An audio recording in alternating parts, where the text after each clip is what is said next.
Hello, thank you for coming for a start. We did this in Burleigh on Wednesday night, and hopefully over the next, we're going to try to take about an hour and a half to go through everything, and then we'll open the floor to questions because everyone's got questions. Everyone's in a different state of mind as to if they want to do it, if they've already done it, if they want to book and do it. There's all these sort of things about Everest Base Camp trek, and if people have got a good experience, a bad experience, the companies, all that sort of stuff. So we'll try and cover off over the next hour and a half just what the trek involves, the seasons to go in, how to look at the companies you're going with, the gear, most importantly. Obviously we're here in Wild Earth. Amazing store, amazing outlet where you can get everything you need. One thing I will say, you'll fly into Kathmandu. My key phrase is Kathmandu with gear. So don't walk into a Kathmandu store in Australia, buy your gear for Everest Base Camp. That's my disclaimer for that. It's great for one trip if you want to use it year on year on year. Buy something decent. The people here in the store, this is not just a big sale, the people here in the store live and breathe adventure. I'm going to point to Ollie wherever he's gone, because Ollie is just right at the back there. Ollie's just come back from one of the amazing mountains in the Himalayas called Blum. So we'll touch on that. He's just summited, I'm going to use an F word, it's an effing amazing mountain. It's a very difficult mountain. It's got very tough stuff called exposure in there. I don't like heights particularly, but I run an adventure travel company. That man up there, if you want to ask questions about real mountaineering, he's going to be around at the end. I think you should be doing a presentation after this because it's a pretty epic, incredible summit. Yeah. So my name's Ben Southall. My affiliation with Wild Earth is I run their podcast. We've been doing it for about 2 years now called Wild Chats. On a Tuesday night every fortnight I speak to some very inspiring people from all around the world. We talk to people that cross the Arctic, we talk to trail runners, we talk to all these incredible people. It inspires me. It gets me to sit in my shed for a couple of hours and waffle away. I like talking. So if at any point tonight you want to stop me talking, put your hand in the air, ask a question. There's no stupid questions, there's no embarrassing things. Tonight I'm going to talk about diarrhea, I'm going to talk about toilet motions, I'm going to talk about all this stuff. So let's just make this a leveller, all right? Anything is fair game tonight when it comes to conversation about trekking in the Himalayas, because ultimately you may well suffer from something like that. I thought there was someone asking a question already about toilets, no? No, okay, just checking, it's a hand going up. You got one serious question? Go on. We will get to that. We will most definitely get to that for you. So over the course of this next hour and a half, my plan is to sort of go through the Himalayas, the trek to Everest Base Camp, and maybe why I'm standing up here. What the hell do I know about it? So my first trip to Nepal was in 2015. I run a travel company now called Best Life Adventures. We started that in 2016. I've taken my old Land Rover, this lovely yellow thing, all around the world. I've done a lap of Africa in it for a year. I've driven it from Australia all the way back to London. During that journey from Singapore to London, I stopped in Nepal. I was there during the earthquakes with my wife Sophie. We had an amazingly traumatic time in Kathmandu. We couldn't go and do the Everest Base Camp trek then, so we went west and we went to Annapurna. I then went back a year later and actually filmed a documentary with the Travel Channel. I was like Nate at the back here, a cameraman and a producer. I got to live at Everest Base Camp for 4 months, and that was my real first touch point of getting out there. 4 months filming the rescue helicopters, working with an amazing group of 5 sherpas, whose job was to go and rescue people that hadn't got insurances, and other Nepalis who had no insurance when they were stuck up on Everest itself. So incredible time to be there, to experience it, to learn about the Khumbu, which is the big valley and the glacier that runs up to the Khumbu Icefall that then starts up to the summit of Everest itself. So I've got a bit of knowledge there. I've done 11 treks up to Everest Base Camp now. One of those was with my 5-year-old son Atlas 2 years ago. So he came there because mum was away with work. We had no option, so my little boy came with me. I'm not going to say he took every step to get there. We had a Sherpa who carried him when it got too much. We had a nanny who looked after him in the evenings. But it was just one of those experiences where at 5 years old, as he was coming back down, you could see him bulk up as all the people that were struggling on the way up were going, oh my God, if you can do it, then I can do it. And you all can do this trip. We have taken 70-year-olds up there. I've taken a 5-year-old up there. I've taken people with diabetes up there. I've taken people with heavy asthma up there. And as long as you understand the conditions, as long as you understand keeping yourself fit and healthy and recognise the symptoms, you can get yourself up there. Our success rate is 98% so far. 98 because of 2 people who on the 2 trips ago, we had a young kid called Patrick. He was 16 years old. Him and his dad, it was their first overseas trip to a developing country. They got a big head of steam up for their 2 days in Kathmandu. They met a local. They went and had dinner in the family house with the local. They got the deli belly, the gut rot, and from the first day, they were getting weaker and weaker and weaker. So Patrick got to within 2 days of Everest Base Camp. He was sheet white, he was grey, he couldn't hold food down, he had no energy. So we just had to say, we've got to get the helicopter, get you guys out of here. So we will get virtually everybody there if you look after the single most important thing, which is you. That might get dictated by altitude sickness, but you can look after everything that goes on in your gut, that goes through your mouth, that goes on with sanitation. If you can look after that part and you train yourself up, you will get to Everest Base Camp. Your gut health is going to be the single most important thing on this trip. We'll dig into that and how to get around it, how to look after yourself from the moment you get there. But if you can keep that bit right, you'll keep fit enough and healthy enough and you'll get yourself to base camp. That is my almost guarantee on that one. The Sherpa that we met when we were filming in 2016 was a guy called Lakpa Sherpa. He now runs a company called 8K Expeditions. They're one of the biggest mountaineering outfitters in Nepal now. He hadn't started the company in 2015, 2016. He's now done 9 summits of Everest. He's done 4 of K2. Everest itself, he says, is an easy mountain. In the mountaineering world, it's a 3 out of 10. If you go and do K2, it's a 10 out of 10. It's the mountaineer's mountain. But Everest is that 200 meters higher than K2. So she gets all the attention. She, the big girl, Sagamartha, gets all of the media, and you probably see it at the moment if you're in this world at all of adventure and outdoors. It's summit season right now in Nepal. There are people probably heading up Everest as we speak before the weather windows close that stop the climbing season happening, usually about the last week of May. It's an epic experience. The best part for me about getting out to the Himalayas is when you land in Lukla on that first day, and you take a group of people who've never been to high mountains. We've got these amazing mountains in Australia. I live in Crummer Valley. And when I get back, it's almost being cheating saying that we live in a valley because it's 250 meters deep. And you get to the Himalayas and they're 1 or 2 kilometers deep, the valleys. So to get out there on that first morning and see the clouds clear and see this sort of low mountain range and you go, wow, it's amazing. And then by 10 o'clock, the cloud has burnt off. And then suddenly the tall Himalayas come into view. You just get this extreme wow. This is probably the youngest part of the planet. It's forming, it's shaping, it's being jarred up into the air. The Himalayas are truly an epic part of the world. And if you've never been, that will take you into this space of awe when you go and see it for the first time. And if you've been before and you've never been to this area, the Khumbu, that's where everything gets big, gargantuan. You know, the rock falls, the avalanches, all those things that make it dramatic and make you realise that you're in this fresh place on the planet is what this experience and this trip to Everest Base Camp is all about. So, let's talk you through what the trek itself involves. This is a normal trekking itinerary. This is one that most companies, if they're responsible enough, will take you to do. They won't just go and expect you to get into Lukla and walk every single day to get to your goal in a short time and come back. You put in acclimatization days because the human body is used to this beautiful saturated air that we have down here. We're at 98 to 100% oxygen at the moment. So when you go out and exercise, everything is pretty easy.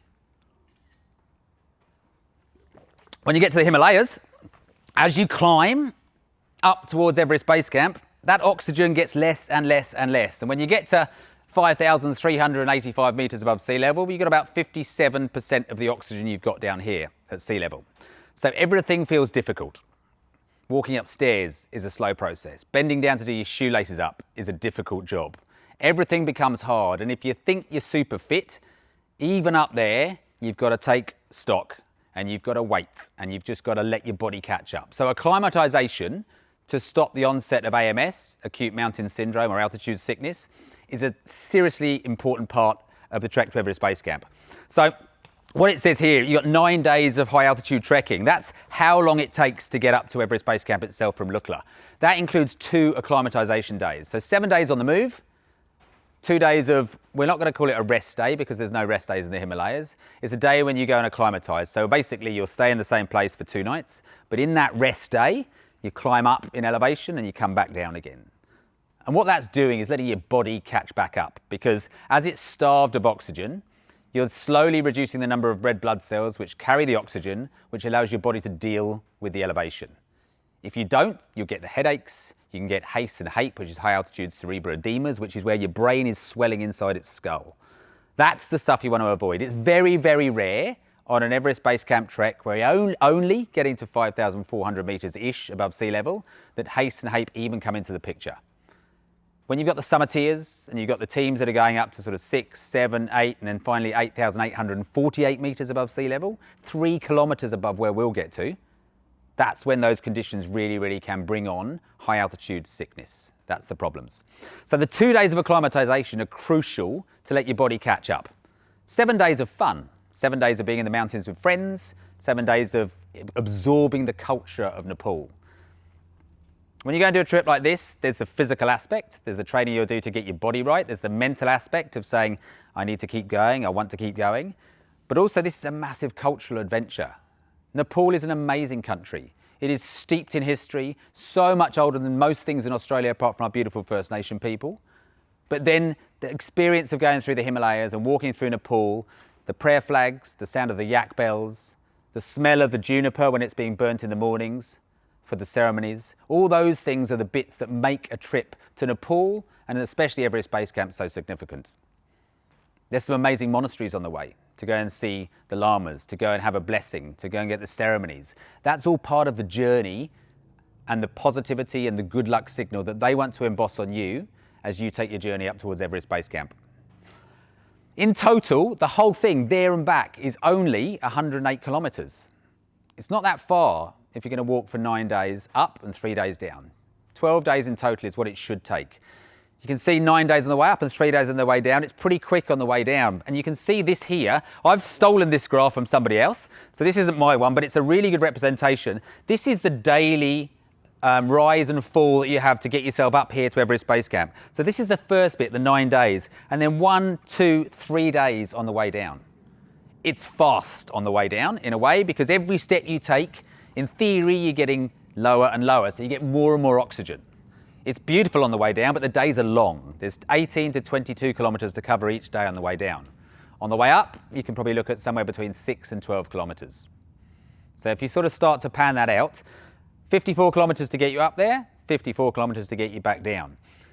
The horrible thing about any of those downs that you do on the way up is on the way back, you've still got to climb something. So you can see this lovely little drop here on day one. You actually drop 250 metres on day one of the Everest Base Camp trek from Lukla down to Pak Ding. But you've got to remember that final day when you're broken, when your body's exhausted, you've got an 8-kilometre climb to get back up to the finish point. So it's not just a nice up and a nice down. In total, over that trek, you're climbing 10,048 metres of elevation.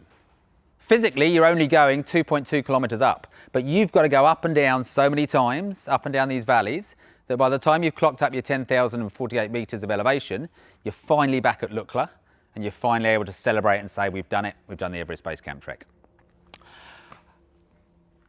I want to break down the itinerary because it's quite important to know what you sort of take on day. In my mind, there are three and a half big hills to get up to Everest Base Camp. They're spaced out quite nicely. They're sort of 1 or 2 days apart. But those hills get progressively harder and harder because when you arrive at that first hill, you're only at about 3,000 metres. You've still got lots of oxygen in the air. When you get to the next day, there's another 10% less oxygen. When you get to 2 or 3 days' time, all of a sudden you're back down to those 60% oxygens. So every step is hard.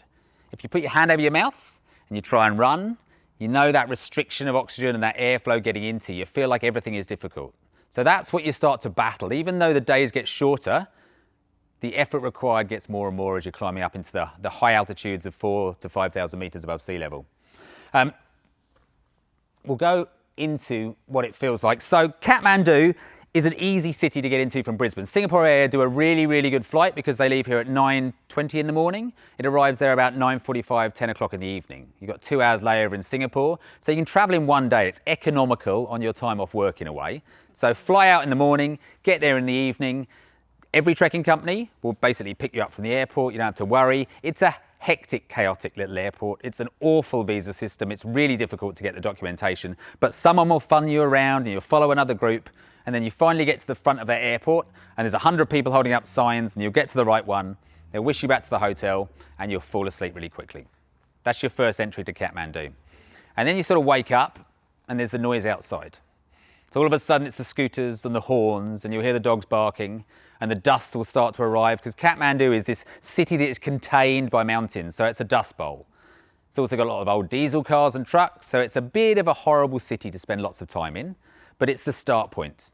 You feel like you're in the madness and brilliance of Asia.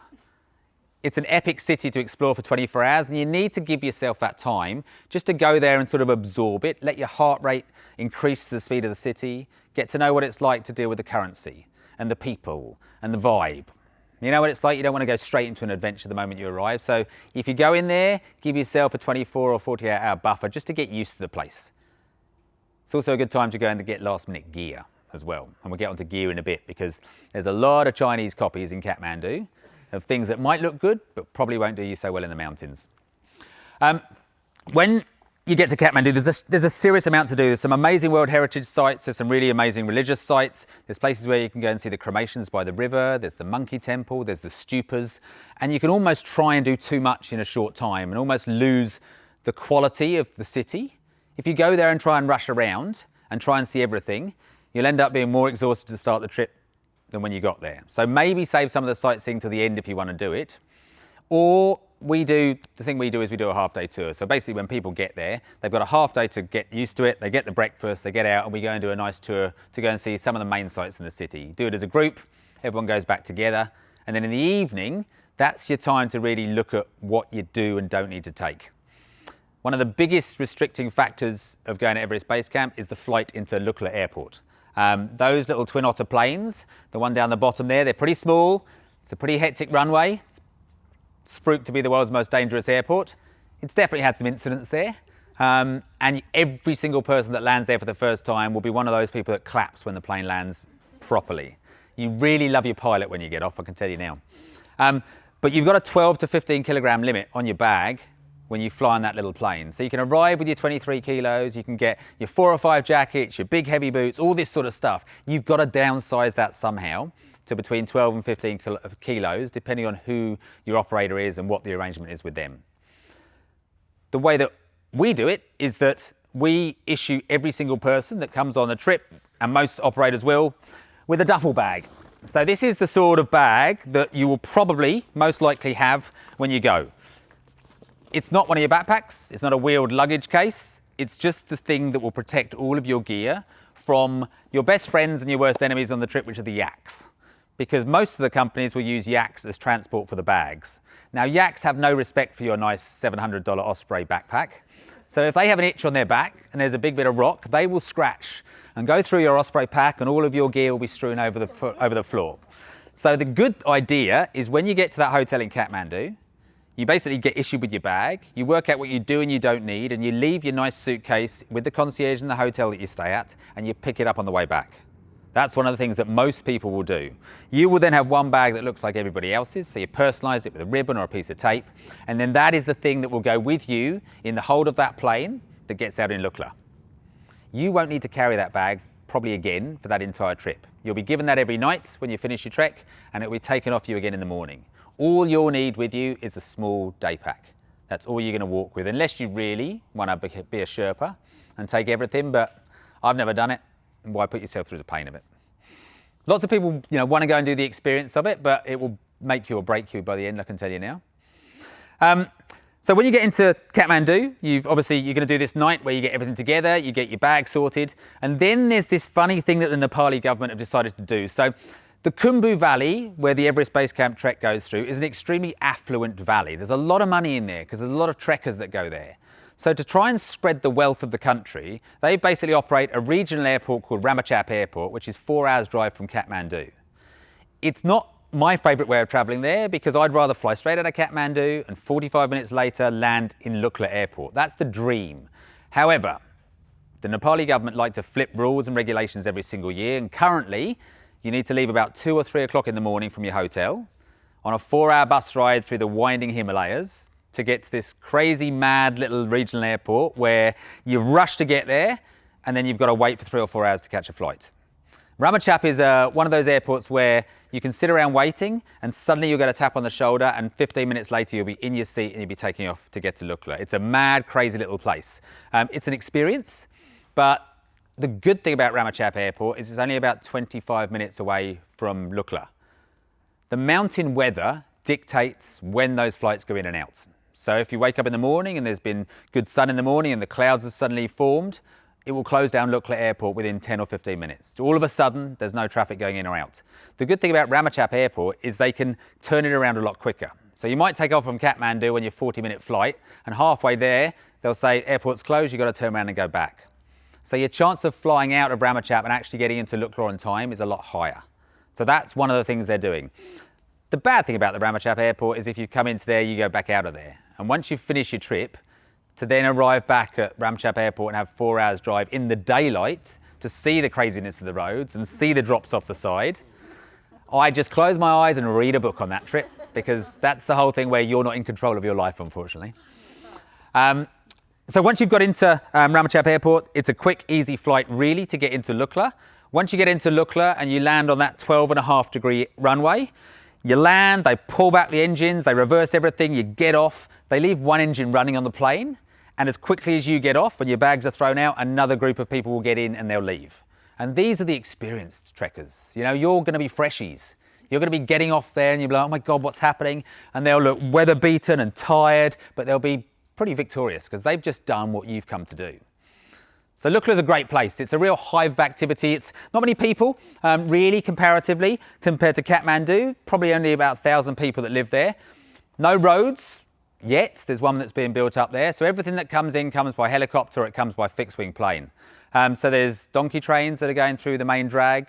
There's yaks that sometimes make it down there. There's lots of people, but they're used to tourism. So they've got everything you need at the last minute, like toilet rolls or hand sanitizers or wet wipes. They've got beanies. You can get your last minute gear there, but it's going to be priced for tourists. If you want to get stuff, Kathmandu is a good place to get it. But like I said, you'll have 2 North Face jackets that are sitting next to each other on the shelf. One's a Chinese made one, one's an authentic one. You'll notice the difference in price. My advice is you get virtually everything that you need here in advance, not necessarily Wild Earth, but wherever you're going to be. There's 2 items that I will say later on you can probably rent out there if you don't want to make the massive investment in buying something that is a high quality down product.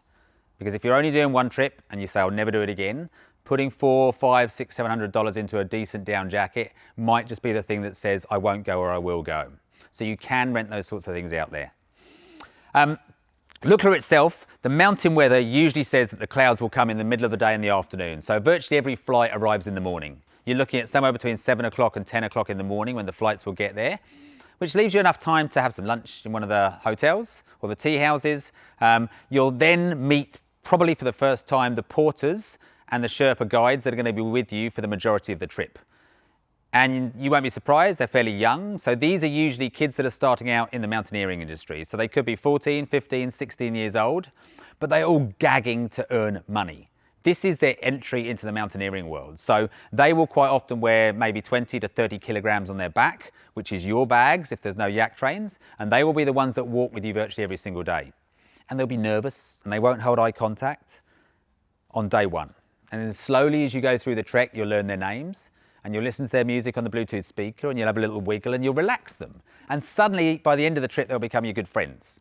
So it's fun knowing this team from the get-go. They'll all be hanging around, they'll be having the scales out, they'll be working out what bags they're going to carry, because that dictates how much money they'll earn. And their money window is the trekking season. So if you think the 2 real windows of trekking in the Himalayas for the Everest Base Camp trek usually run from about the middle of March through to about the end of May, and then the monsoonal troughs come through. It gets very wet there, not many trekkers go up there. And once that's disappeared, usually about end of September time through to about the end of November is the autumnal trekking season. So flip your heads on seasons, obviously. We're in the Northern Hemisphere now. That first one is the spring season, when virtually all of the summit teams are there for Everest. And then the autumn trekking season, when Everest Base Camp itself will not hardly have any tents. Maybe 1 or 2 expeditions will be there, but certainly not the 12 to 1,500 people who live there during the April-May window. So Lukla to Pakding is a nice, easy introduction into trekking. It's downhill for virtually all of the way. You'll get 2 steel bridges that you go across, the wire bridges that you cross. The good thing is about then, you've left after lunch, it's only 8k down, it takes you about 2 to 3 hours. The fun thing about that one is you're seeing the trekkers that are on their last day. So they're doing that 8k back up there. But they're battle hardened by this stage. They've gone through it, they've done it. And they'll be being wound up by the local school kids. Because usually at that time of the day, the school kids are coming back up the hill from school and they are bounding around. And you're suddenly going, oh my God, these steps are bloody hard work and there's not much oxygen here. Even at 2,600, 2,700 meters, you'll certainly notice a difference in your ability to breathe. You'll get used to it really quickly, but the school kids will be running around, they'll be having fun, they'll be joking with you, they'll be practicing their English. And if you go in October, it's the time when the blackberries are all in flower as well, and in fruit at that time of year. So you can be picking them out the trees, you can see the birds, you can hear the mountain streams. It's a wonderful time of year. It's a beautiful time of year to be going there in October. Pakting itself, not much to it. Little village on the edge of another big sort of glacial river that runs through. Don't go down and drink or take any of the water while you're there. The whole thing about these glacial rivers is that they're really washing out what comes down from all the villages above. So they might look lovely, but to go down there, there's probably quite a lot of bacteria infection in there. So one of the big things you will need to do is look after where you get your water from and what food you decide to eat while you're on the trek. Rewind to Kathmandu. That first morning when you wake up, you're probably going to want to have a shower. You want to keep your mouth closed as well, because that's the easiest thing to do. To get any sort of infection in your stomach on day one, avoid it as you can. Bottled water in Kathmandu, or using your own purification or filter system that you can trust. So a SteriPen, one of the Katadid systems. I use Purinize, which is almost, it's like the tablets, but it's a drop form, but you don't get that horrible chlorine taste. So what we do is we issue each of our clients with a little bottle of Purinize. It's 11 drops per litre. One of those bottles does you for the entire trek, and that just allows suspension to take out all the bacteria, and it means that you're going to stay healthy all the way through. Be careful when you brush your teeth. It's all simple stuff that you might not, if you haven't done the developing countries, you might just think it's easy to do. Don't even maybe trust sometimes the hotels themselves to say, yes, all of our water is filtered. Who knows if they service the filters? Who knows if the UV light's been changed? So just look after yourself as much as you can for anything you take through the mouth, anytime you wash your hands in the toilets, anytime you eat the food in the restaurants. I'm not trying to over dramatize it, but if you can look after yourself in that first 72 hours and really get the normality being the way you treat with your water and the way you eat, you're going to preserve the likelihood of you getting to base camp itself. So let's get to Pakting. We get into an amazing tea house. The tea houses themselves are wonderful, especially in the first 2 or 3 days, because if you think everything's got to arrive by donkey or yak train or human porter. So all of these tea houses down here only have half a day to get all of their building materials, all of their food supplies, everything there. The tea house that you get on day one in Pakting is probably more than likely going to be the best quality tea house you will have on the whole trek. And the further up you go, the further that porter has to go, the more expensive it becomes. So the walls become thinner. You lose the power points in the rooms. You lose the electric blankets in some of the tea houses in Pakting. It's proper luxury down south. But when you're there, don't expect that to be the standard and the normal every day. Because by the time you get up to Gorok, which is the town before base camp, everything has been brought there by people or by donkey or by yak. And the walls are paper thin, and the toilets rockety, and the Mars bars are 5 times the cost that they were in Pakting. Everything just goes up in price and down in quality, I'm afraid. So Pakting's fine because you can enjoy it, you can relax, you've got double doonas, you can really enjoy yourself when you get there. The next morning is the wonderful bit because you wake up and suddenly you're in the Himalayas. So you've got the sound of the streams, you've got the chickens in the background, you've got the donkeys making their noises, and you sort of pull back those windows, those curtains, and you just go, this is why I'm here. So this is really the big start because you left the city behind, you can't do any more training, you've got all the gear you're going to be stuck with for the rest of the trip. It now happens. This is the trip to Everest Base Camp itself. And every day from here on in, you're just climbing. So in theory, every day you're climbing up and you're coming back down a little bit so you sleep low. So you climb high, you sleep low. Usually you'll gain between 600 and 800 meters of elevation every day, and you'll drop down a bit towards the end of the day. Namche is the exception to that one. But you'll basically go up, you'll come back down, you'll find a nice tea house, so your guides will have them all organized, and you'll rest there for the night. And then your body can catch up through the night. And slowly but surely you acclimatise, apart from those 2 days when we're going to spend 2 nights in a different town where your body's really going to do its acclimatisation journey. Look at Pakting, I'll show you a graph of it. Oh, this is the sort of thing you can expect on that sort of first day. The kids coming home from school, snot running out of their faces, brushing their teeth as they walk up the hill, making cheeky comments. It's great fun, it's good interaction. It's beautiful being there in the community with all the kids. They definitely want to practice their English. That's one of the fun things. These are all profile downloads from Strava that I did about a week ago, all from the trip in 2022. Doesn't matter, it's the same track you're taking every single time. Day one is that first one. So you can see where you start on the left-hand side. You're up in Burleigh and Pugding is all the way down here. So it's a pretty good drop, to be honest with you. You're really dropping down in elevation. It gets easier towards the end of that first day. This second day is where you've got the first of those hills that I talked about. So Namche Bazaar is an amazing town. It's at about 3,300 above sea level. And the big hill is the end of the day. So progressively over the first part of the morning, you just do nice climbs, gradual climbs, up and down little staircases. And then you get to this part sort of after lunch, about an hour after lunch. And then you've got to hit the Namche Hill. So you're looking at about 400 to 500 meters of elevation climb. If it hasn't been raining, it's dry and dusty. This is where all of the donkeys zigzag up. So the hooves are kicking up dust. There's porters that are going past you. They're sweating away. And this is your first real test in a way. If, like me, you don't like big drops, once you get to the bottom of the Namche Hill, the hardest part of the day for me is over because there's the two famous suspension bridges there that you walk across. And if you don't like heights, do not look down. There's prayer flags all over. You just got to look in the distance and keep your focus on that part. And if there's any donkeys coming or yak trains coming, you wait because they have no respect for trekkers whatsoever. And the law in the mountains is you stay on the mountain side, because there's always a big drop. And if you go on the drop side and the donkeys come through, quite often you're going to end up down the bottom. So there's little laws and little things that you'll learn when you go and do the trek and how to keep yourself alive from the normal things there rather than just the altitude. Namche itself is this wonderful town that's on a horseshoe hill. So there's about 2,500 people that live there during season. So it's quite a busy town. It's a hive of activity. It's really the hub of where all of the different ascent teams will come back to when they're trying to acclimatise. So you've got Island Peak, you've got Meru, you've got all these famous hills like like Lobuche and like Ama Blum and Everest itself. And when the teams are done with some of their acclimatisation, they'll come back to this town, Namche, because it's got amazing coffee shops, like real decent Australian quality coffee. It's got amazing bakeries that do some of the best brownies in the world. It's got pubs, it's got pool tables, it's got snooker halls, it's got nightclubs. It's got all this stuff going on there. So it's quite fun and it feels very Western, but it's also very traditional. You've got the ladies that have made the knitted beanies. You've got all these amazing souvenirs that you can get. Buy them on the way down. There's no point in gearing yourself up on the way up because you are probably going to have to carry some of it. Buy it all on the way down on the way out. You get 2 nights in Namche. It's a good town.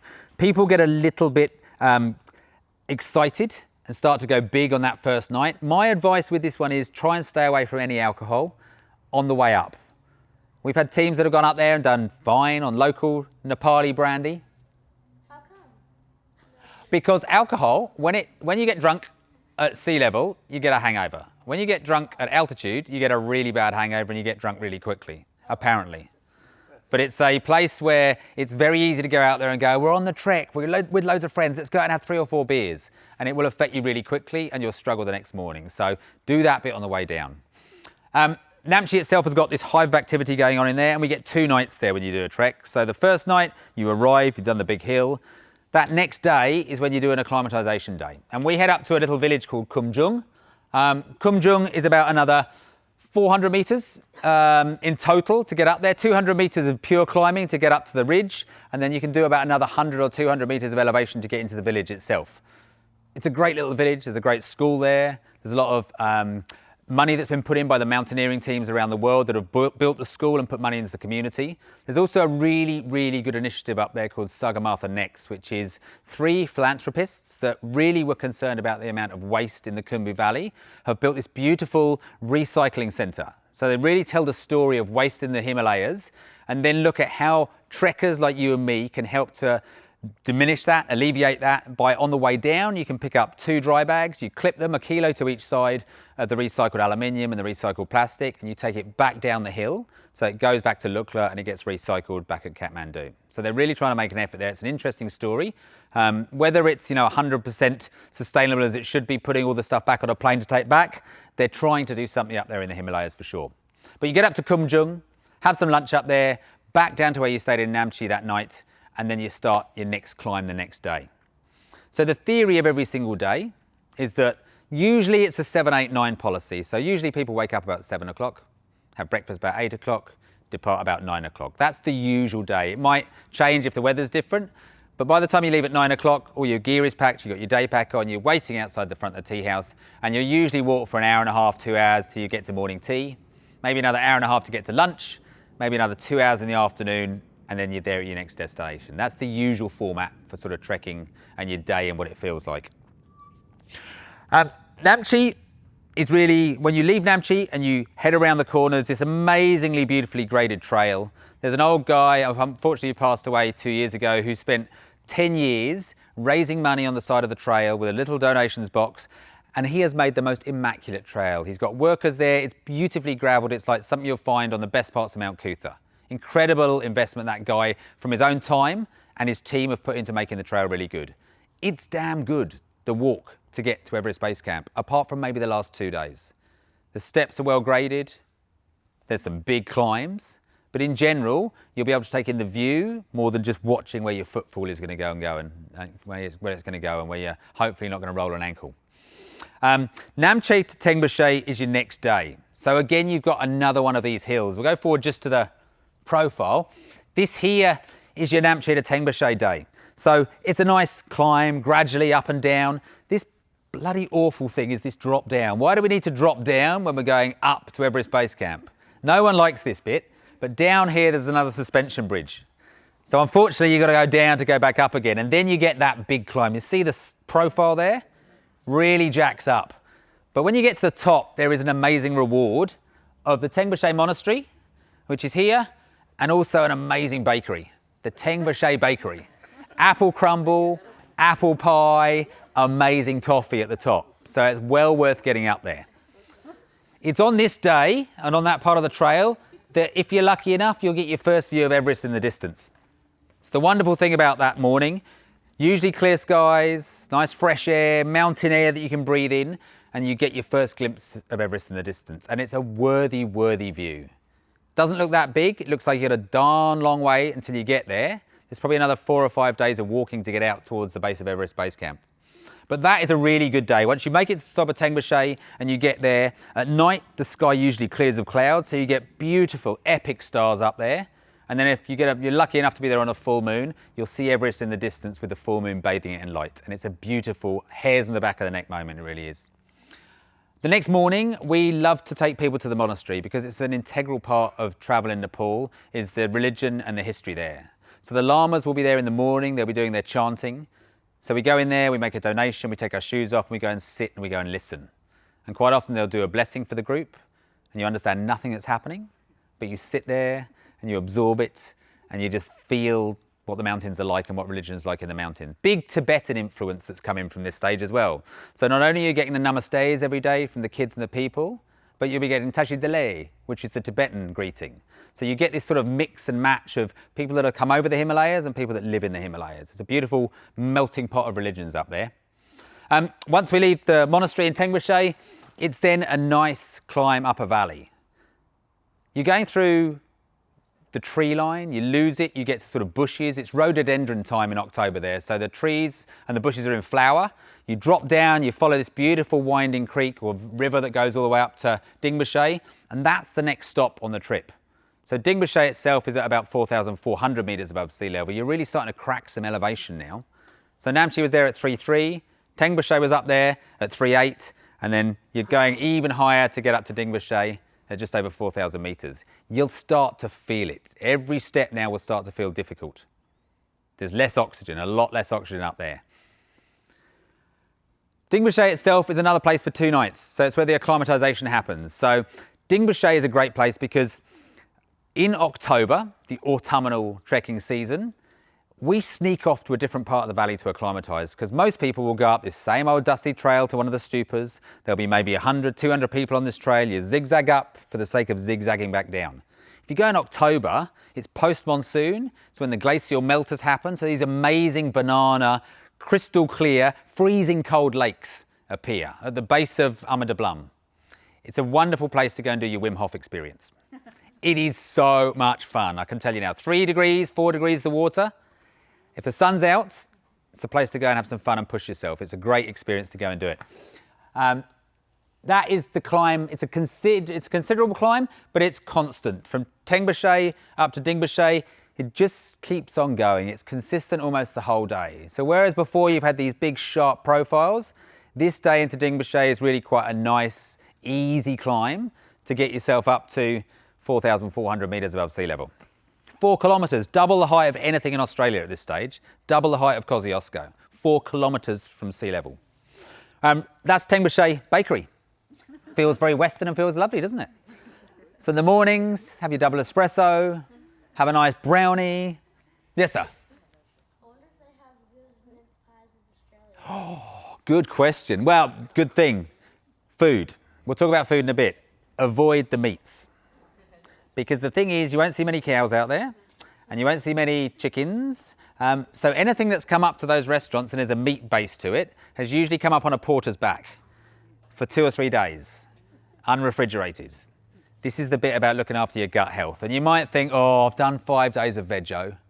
I've done enough dal bhat. I might just have the chicken pie.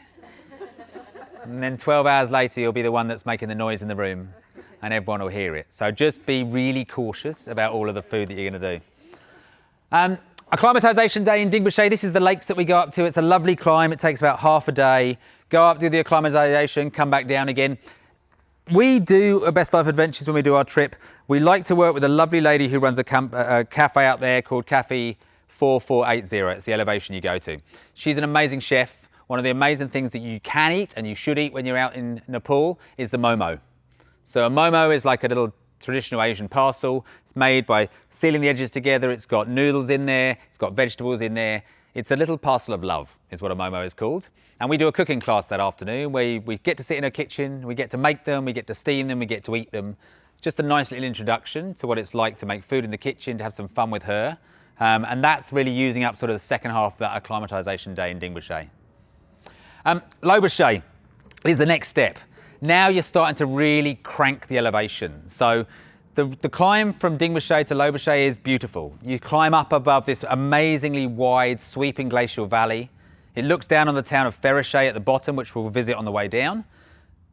But up there, you also get the tribute to all of the deceased climbers. It's a beautiful, beautiful, really, really poignant moment where there's all these lovely stone statues, there's amazing prayer flags, and it's just a moment to sort of stand there, see the famous names of the people that died in the 96 tragedy in Everest, look at some of the stories on there, and just sort of listen to the Himalayan wind go through your ears and your hair. It's a moment just to sit and consider, we are only going to the bottom of the top of the world.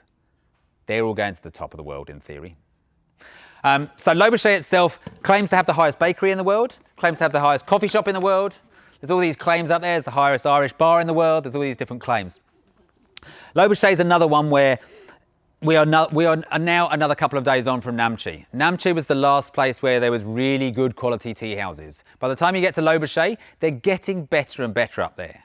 But still, don't expect the Hilton. Don't expect really good quality accommodation. You may get a really nice blanket or duvet in there, but that's probably the time where we're going to crack out sleeping bags for the first time. I'll talk to you about sleeping bags and down jackets in a bit. If you go at the colder times of the year and it's slightly outside of those key trekking seasons, it will get cold up there. The wind will whistle through. It might be -10s at night. It might be -20s at night. But if you're going in the middle of trekking season, you're probably only looking at 0 down to -5. There'll be frost outside, but it's a wonderful experience. You're in the mountains, you're in thin air. Talking about thin air, when you're walking up there in the daytime, you're up in the oxygen atmosphere. You are getting the sun hitting you really, really easily. So you will sunburn easily up there. So really important that you're taking your zincs to protect, these bits. You've got a beanie on, you've got a buff on, you've got your hands protected because things get sunburnt really easily at altitude. It's a real considerable thing, especially for someone like me. Freckles, they all come out. I get sunburnt here, the tops of the ears go crusty, and everything becomes really bright. So you've got to look after your eyes while you're up there as well. Sunglasses, decent glasses. Don't get cheap ones, get decent things that are going to protect your eyes because you want to come back down as healthy as you went up. That's the theory. Lobuche itself, you overnight there, you wake up the next morning, and then really this is the big day. This is the day that you've been waiting for because this is the day you're going to get into Everest Base Camp itself. It's where you're going to feel exhausted, you're going to high-five your friends, you're going to get the photos, and then you're going to pretty much turn around and come back down again. Everest Base Camp itself, again, the Nepali government really dictate what you can do there. For the last 3 years, before last year, we were allowed to go and stay there at Everest Base Camp. We had a special dispensation with 8K expeditions where our trekkers could go in, walk past this amazing rock that gets sprayed up that says Everest Base Camp, walk into the mountaineering area to where the summit teams stay and stay overnight with the mountaineer teams. It's a fascinating experience. But the Nepali government have now said they want to minimise the amount of traffic that's going up there. They want to keep the area that is base camp exclusively for the summit teams. So we sort of have to can that idea. And now you go up to the stone, the big rock at Everest Base Camp, you get your photos, you turn around and you come back down again. So Everest Base Camp itself stretches for about 1.5 kilometres. It's got about 1,200 to 1,500 people that are living there right now during the middle of summit season. That is that March to the end of May window. If you go in the autumn trekking season, there may be some winter summit teams that are there, but it's very, very rare. So you'll get to the big rock, you'll get the photos, but there'll be no evidence. There'll be nothing there of those summit teams that are there. So it's almost a slightly pale experience of what it feels like to go to Everest Base Camp, but you've still made that journey to 5,385 metres above sea level. You've still done what you've gone to do, whether they're there or not. So when there isn't the ability to stay at base camp, Gorak Shep is that final stop off. So Lobuche, climbing alongside the Khumbu Glacier, you've lost all tree cover, you've lost all shrubs, you've lost all growth really. You won't get much apart from a few eagles up in the sky and massive, massive rocks. The sound of the glacier moving down, a few rockfalls, a few avalanches, and lots of gushing glacial water. It feels like you're on the surface of the moon. It really feels like an alien atmosphere. But most of the time you're going to be looking down because there's no real established path. You'll see the footfall of dust where people have walked, but you'll be basically stepping from rock to rock to rock and over temporary bridges to get yourself up to Gorak Shep. Gorak Shep is, it's bleak, to be honest with you. It's on an old dried out lake surface, so there's really not much there apart from 3 or 4 tea houses, and that's about it. A helipad, and a really dusty flat plain where they can land the helicopters. Gorak Shep is the place where if you can make it to there, you'll pretty much get through to Everest Base Camp. If you've had the altitude sickness, if you had diarrhea, if your stomach's really got the better of you and you've got no energy, you may well have had to turn around and go back down from there. But again, if you look after your health, if you look after your hydration, you will get yourself as close as you can to get to Gorak Shep. Close your ears, little one. Gorak Shithole is the nickname for it, because it really isn't much. It's pretty bleak, it's pretty cold at night, but it is the place where you've basically got to get your final decent meal in before you then head into Everest Base Camp. So the routine usually on a day is you'll go to Lobuche, you'll go to Gorak Shep for lunch, you'll go to Everest Base Camp sometime early afternoon, you'll turn around, you'll come back to Gorak Shep for your overnight. That's how it works. So you don't get much time at Everest Base Camp, and you probably don't want it by that stage in a way. You're sort of there, you've done it, it'll be cold, you'll be feeling pretty weak. You may well have the onset of the headaches, you may well have the stomach that's churning, and you just want to get your job done, have a big hug, maybe be brave enough to open a beer up there, and then turn around and get back to Gorak Shep. So that's the hard part in a way done. If you kept yourself healthy, if you haven't rolled an ankle, turn around and head all the way back down again. Now this is the bit that most people sort of forget. It's all about the getting up there, and the hardest part for any mountain is the way back down again. You sort of take your foot off the accelerator, you stop thinking. You can start to enjoy yourself, but you've got big days ahead. The descent from Everest Base Camp is 3 full-on days. If you're feeling the effects of altitude sickness up there, the next day is the day where you're going to suddenly feel alive again, because the next day is a tough day. Gorak Shep has been done, you've gone to Everest Base Camp, you've overnighted back at Gorak Shep. When you get to base camp, you've got no view of Everest itself. You're so far down in the valley that you lose the sight of Everest, you lose the sight of Lhotse. So the next day after Gorak Shep is when we climb a little mountain called Kalapatar. That'll be your summit for the trip. 350 metres above Everest Base Camp, 5,600 metres above sea level. It's the highest point you'll get to on the trip. If you're going to go and do it, and I highly recommend it, you usually leave about 3 o'clock in the morning. It's freezing cold outside. You'll be wrapped up in everything you've got, and you'll be walking for 2.5 hours up a zigzag track to get to Kalapatar. But if you can get up there before sunrise, you will get the best view of the entire trip. Everest is over there in the east, and you'll see the sunrise up the back of Everest. You get your photo with maybe 100 other people up there. You get back down as quick as you can.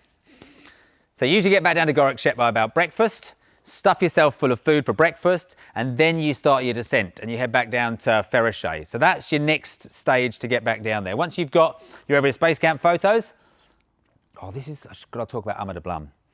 We'll do that in a second. This is that lake I talked about, that sort of glacial lake where we can go and do your acclimatization. This is the opposite side of the valley. So here, up here, goes up to Everest Base Camp itself. This up here is the Khumbu Icefall. This up here is Everest. And you will walk up this valley to get up to Lobuche that night before. Those are the two last profiles. So Dingboche to Lobuche, which is that one where we said it was the penultimate night, and then Lobuche into Everest Base Camp itself. So you've got these two considerable climbs. Not that big in terms of profile, but the lack of oxygen at 4,500 metres above sea level means every step is really slow and really progressive. This here, on the final day, up the pass that goes up from Dukla, that there is hard work, those climbs. So one foot in front of the other, really go slowly, really go progressively. It's usually the really, really fit people who push themselves really, really hard that are the ones that get the altitude sickness more than ever. Because they're the ones that are pushing their body. If you can be a metronome, if you can just tick, tick, tick and be slow and consistent, your body will stay with you. Your body will stay up to speed. Do not rush the trip in those last 2 days. And this is that final walk in. So this is actually going up from Lobuche, up past the place called the Pyramid. This amazing, it's almost, so you know the Louvre in France, that amazing glass pyramid. If you scale that back to a developing world pyramid, it's a glass pyramid that was built by the Italian government as a research station into climate change. We walk into there, we go and see the people that are still running it, and then you take a walk that goes up alongside, contours alongside the Khumbu Glacier. This is this amazing big glacier down here. Everest itself is up here. This is the Khumbu Icefall, the famous, hardest, in a way, part of the Everest climb, where all of these massive 6-7 story high ice blocks are moving down there at about 2 to 3 metres a day. It's a moving mass of ice that is slowly winding its way down the valley. This is the walk that goes up alongside. By the end of this day, you'll be in Everest Base Camp, you'll have got the photos, and you can turn around and come back down again. It's an epic, beautiful view. And that's the rock. I mean, they always, for some reason, choose a rock. It's very official, looks very authentic. Spray it with a bit of spray paint, tell you it's Everest Base Camp, get your photo and come back down again. That was 2 years ago. It was a group from Toowoomba, from Momentum Mental Health. We took them all up there. That was the guy, young guy Patrick, and his dad that unfortunately didn't make it to there. But there's my little boy Atlas down in the bottom corner. He's made it up there. He complained that night at base camp, I can tell you. It was about -20 and he said, "Dad, my feet are like blocks of ice." And he still brings it up now, you know, 2 years later. He got there, he loved it, he enjoyed it, but he was very happy to come back down again. These are those 3 big days. So that first day after base camp, up Kalapatar, so climb that 320 odd metres, and then all the way back down to Ferrochet. These distances are going up and up. So we had sort of 8 to 10 kilometres a day. That first day, you're covering about 18 kilometres, but you're dropping about 1,200 metres of elevation. So by the time you're feeling terrible at the top of Kalapatar, by the end of that day in Ferrochet, with those 1,200 metres extra oxygen in you, you're feeling really damn good. And you've done it. You've done virtually all the trip. You've made it to Everest Base Camp, you're probably cracking that first beer, and you're having a warm gas shower. Because up until then, showers are few and far between. So for the last 3 days, you pretty much got out of your trekking gear, into your nighttime gear, back into your trekking gear. You can start to feel a little bit more human. 2 days to go. Ferrochet, still nicknamed Ferrochet because it's not great, but it's good enough. You're still feeling a bit more alive at this stage. Ferrochet down to Namche is a big day. It's 22 kilometres. And remember those profiles of the nice little downs on the way up? They're the ones that are the ups on the way down. So they're the ones that you sort of can't forget. You think you're just cruising to get into Namche, and then you realise you've got another 45-minute climb to get back up that hill again. You get back into Namche, head into one of the cafes, head into one of the bars, sign the t-shirt, put it up on the roof with all the other summit teams, put the flag up there from Australia, and feel like you've achieved your goal. 1 day to go. Namche back down into Lukla. So remember that last little bit, the 8 kilometres? You're doing all the way down the big Namche hill, you get to the bottom, you go across the suspension bridges, and then you start to climb back up. And everything's tired, and everything's aching, and you just want to get home. but that celebration of walking back into Lukla, those trekkers that you saw on day one that look really proud and happy, you're one of them.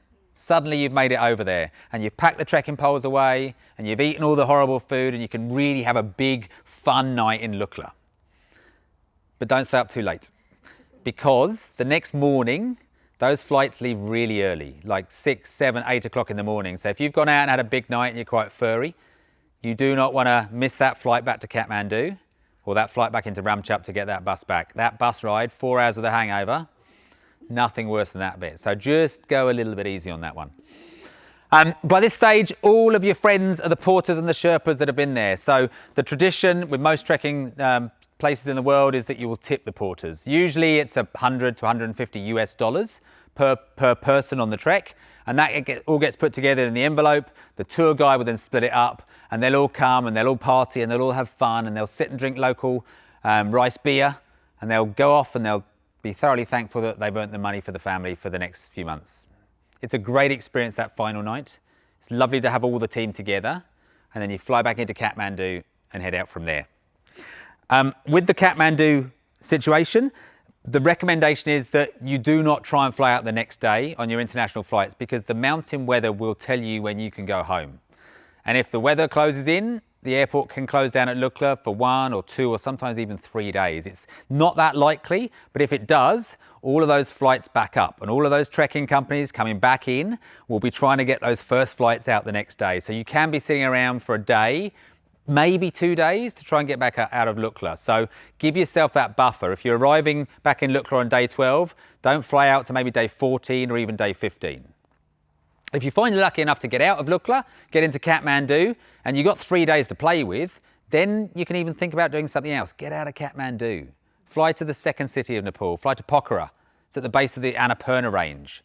It's clear air. There's got a beautiful lake there. It's a different experience to go and explore. Or if you've got yourself even a little bit more time, maybe 4 days, it's really easy to get an international flight from Kathmandu into Delhi and then go and do the Golden Triangle. So go down to the Taj Mahal, go down to Agra. If you've got 2 or 3 days, you can afford to leave Kathmandu, go and do the India trip, come back into Kathmandu and catch your international flight back home.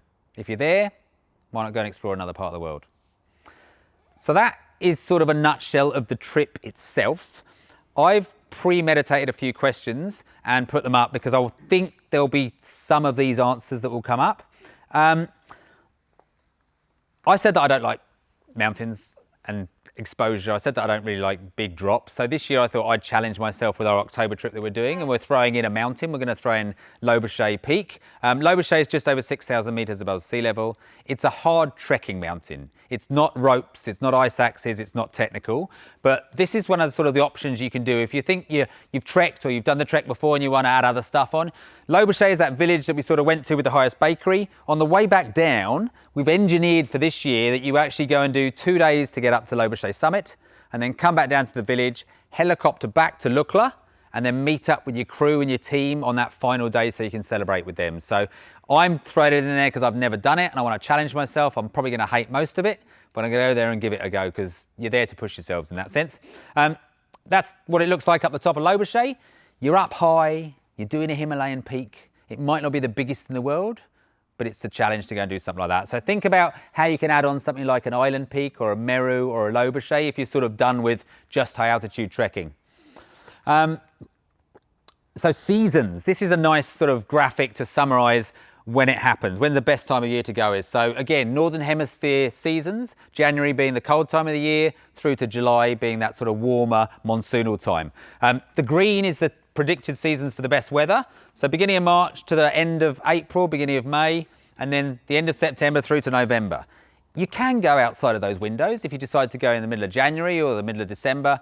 You'll get cold, definitely. There'll be a lot of snow. There won't nearly be as many tea houses open. There won't be as many porters to use out there. They'll be around, but generally the porter and Sherpa community will go back to their villages during those downtimes, and you'll end up having to find, people that are willing to do it during those colder times of year. It's definitely possible. The one season to really not go and do it though is that monsoonal window, that June, July, August window, because the Indian subcontinent, The monsoon comes from the southwest. It usually starts in the south of India about the beginning of June, beginning of May, beginning of June, and it slowly sweeps up the Indian continent. It hits the Himalayas, and then it just sits there, and it drops a lot of moisture in the air. So it really will be wet. There'll be a lot of floods going down the valleys. It's really not the best time of year to be going. In terms of teeing up, whether you go in spring or whether you go in autumn, there's really two reasons I sort of talk about it. April's great because it's summit season. So you get the buzz, you get the summit teams that are there, you get a lot of traffic on the trail.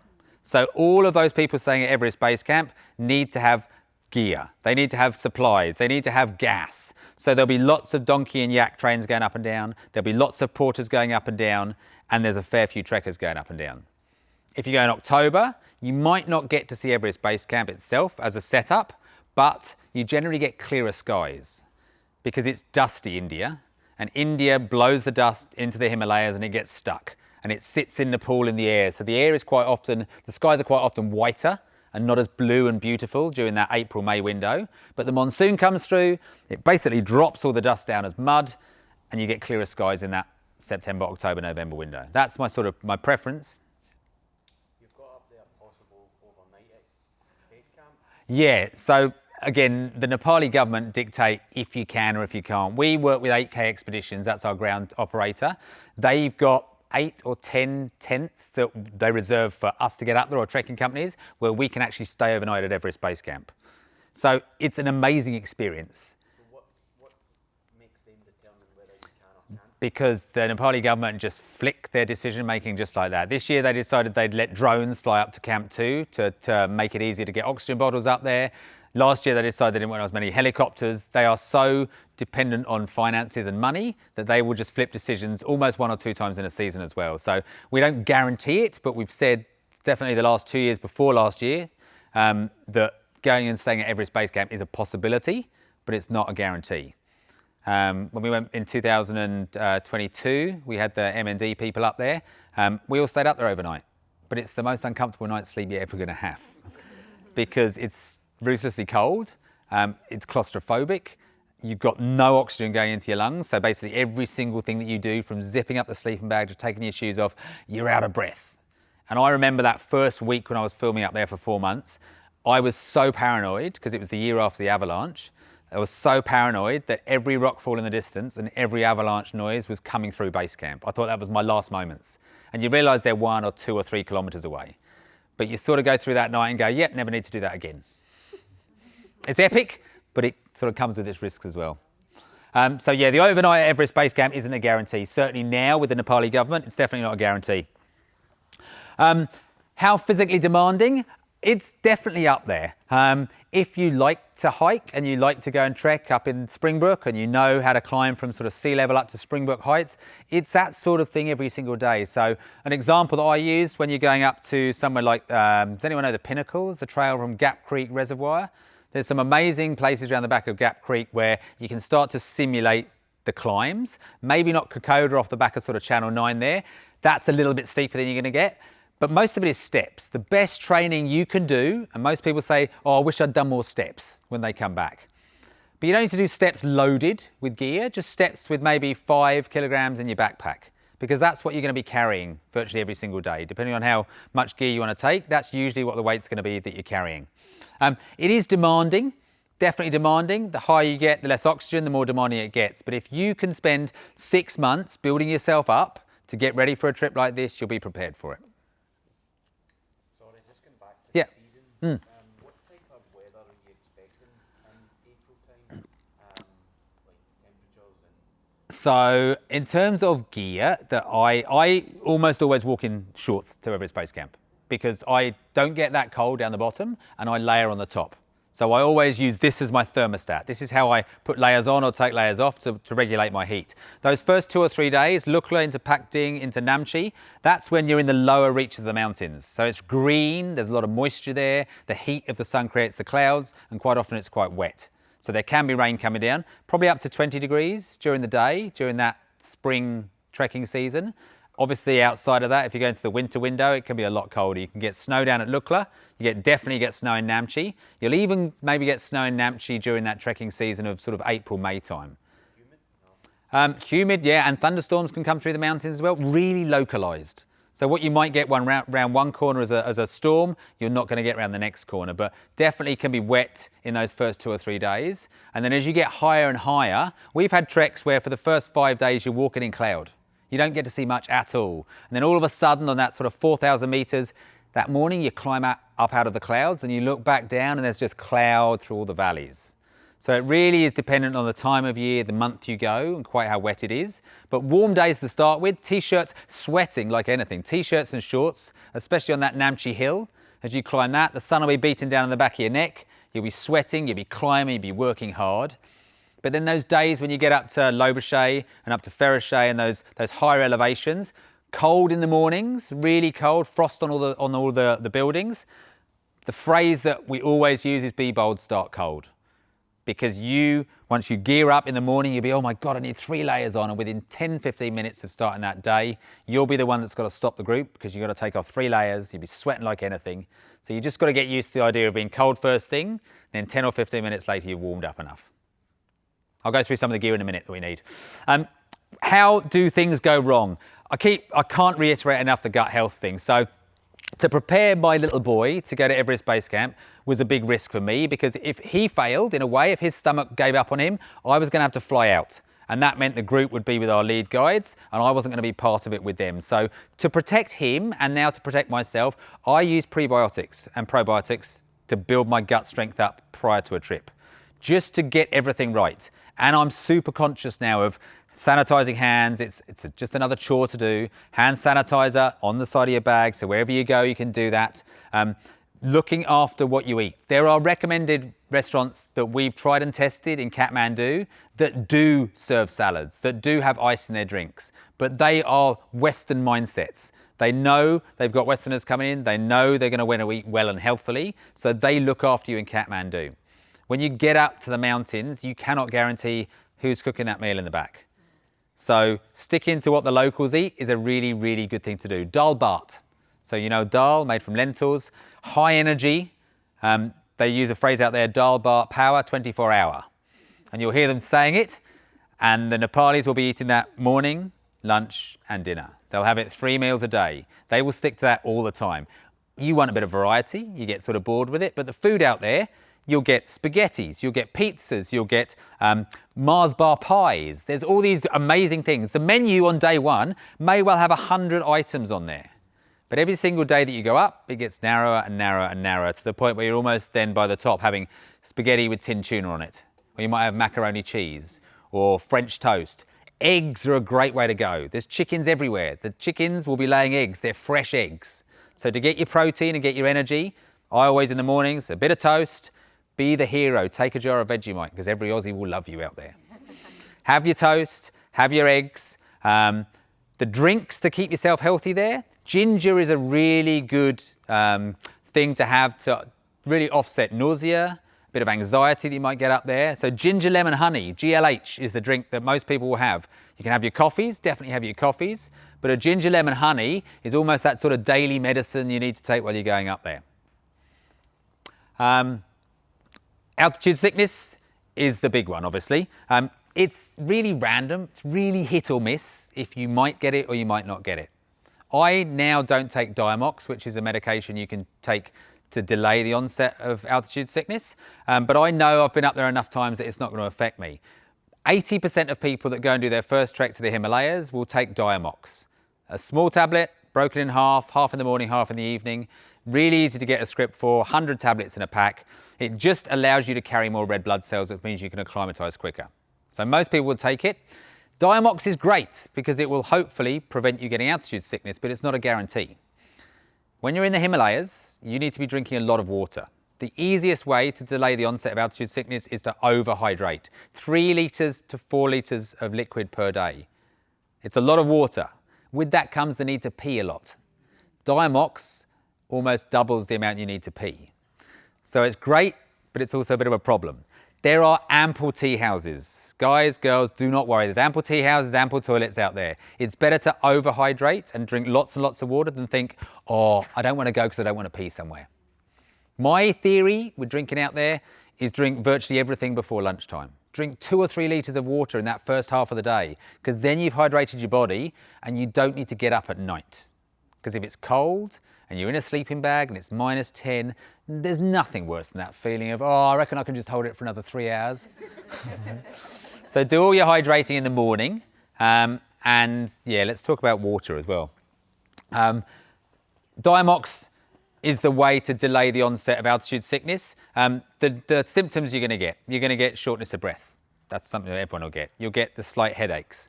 As your body catches up and acclimatises, the headaches should diminish. But it just means with the headaches come a lack of appetite. With the lack of appetite, means you don't eat as much, means you're getting weaker, means you're getting less and less strong. So every day you need to maintain that health as much as you can. Diamox is just a way of dealing with that onset of altitude sickness. It's definitely not a guarantee. Hydration. If you imagine on a trek, you've got 10 to 12 days on that trek. If you imagine we're recommending 3 to 4 litres per person per day, that's 40 bottles, plastic bottles, that we're creating as waste for every single trekker. 400 bottles for a group of 10 people going up and down the Khumbu. There's not a refuge collection that comes through the Khumbu to take it, so they get squashed up, they get burnt, they get thrown down the valley. So to get rid of that, we and most companies now will have a massive filter that will be set up by the guide as soon as you get there. They will be using fresh mountain streams, as fresh as it can be, in that water. It will go through their filter system. You can then treat it yourself. You can put your Purinize in there, whatever you're going to use. That is as fresh and as clean and as good a water as you can get. It's almost a guarantee of everything's going to be out of it.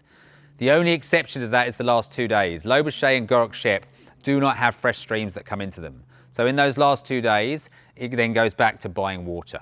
It's the only way to do it. But that lovely place called Sagarmatha Next are bringing those water bottles down and they're taking them out for recycling and sustainability. So there's just 2 days of that trek where you really can't do much about it. Yeah, Ollie's got a trick. So at Sagarmatha Next as well, you can buy basically all the water plastic bottles that you've used on your trip as a little, I guess, plastic wrap. So everything that you use, you can basically pay for at the end, which is a great way to do it. Yeah. So you can do the most you can out there. You can't do everything every single day. There's no point in you carrying an extra 10 litres of water, 10 kilos of water on you just to stop buying the bottles. There's sometimes you just got to say, I've got to get the bottles, but we're going to do the best thing we can, which is someone else is taking them out on our behalf, and we're then going to clip on our 1 kilogram dry bags full of the recycling and take it back down the mountain. So there's considerable effort being made to clean up the Khumbu. There's all the negative stories that come from Everest Base Camp. It's got bodies and ladders and old oxygen bottles. That's a historic problem. The Nepali government during COVID really did their best. There was no employment for the porters, no employment for the Sherpas. They had army teams up there taking out a vast amount of waste during COVID. So they do listen to the world's media, they do listen to the negative stories that come out, and they are trying to do their best by it. Emergency procedures. So if the shit hits the fan, yeah. Sorry, I just have a question. Like, do you rate the clipping filters for your bladder, or you rate the? In my mind, you can't do enough to do things. We will supply you with physically the best water we can that will get you something. If you want to put a SteriPen in, if you want to put another filter in, if you want to put drops in, honestly, go ahead and do it, because you are trying to look after yourself. So I don't think you can do enough out there. You talk about gut health. Is there anything you can do before you go? I mean, you said probiotics and prebiotics. I mean, is there anything you can do to really make it even better?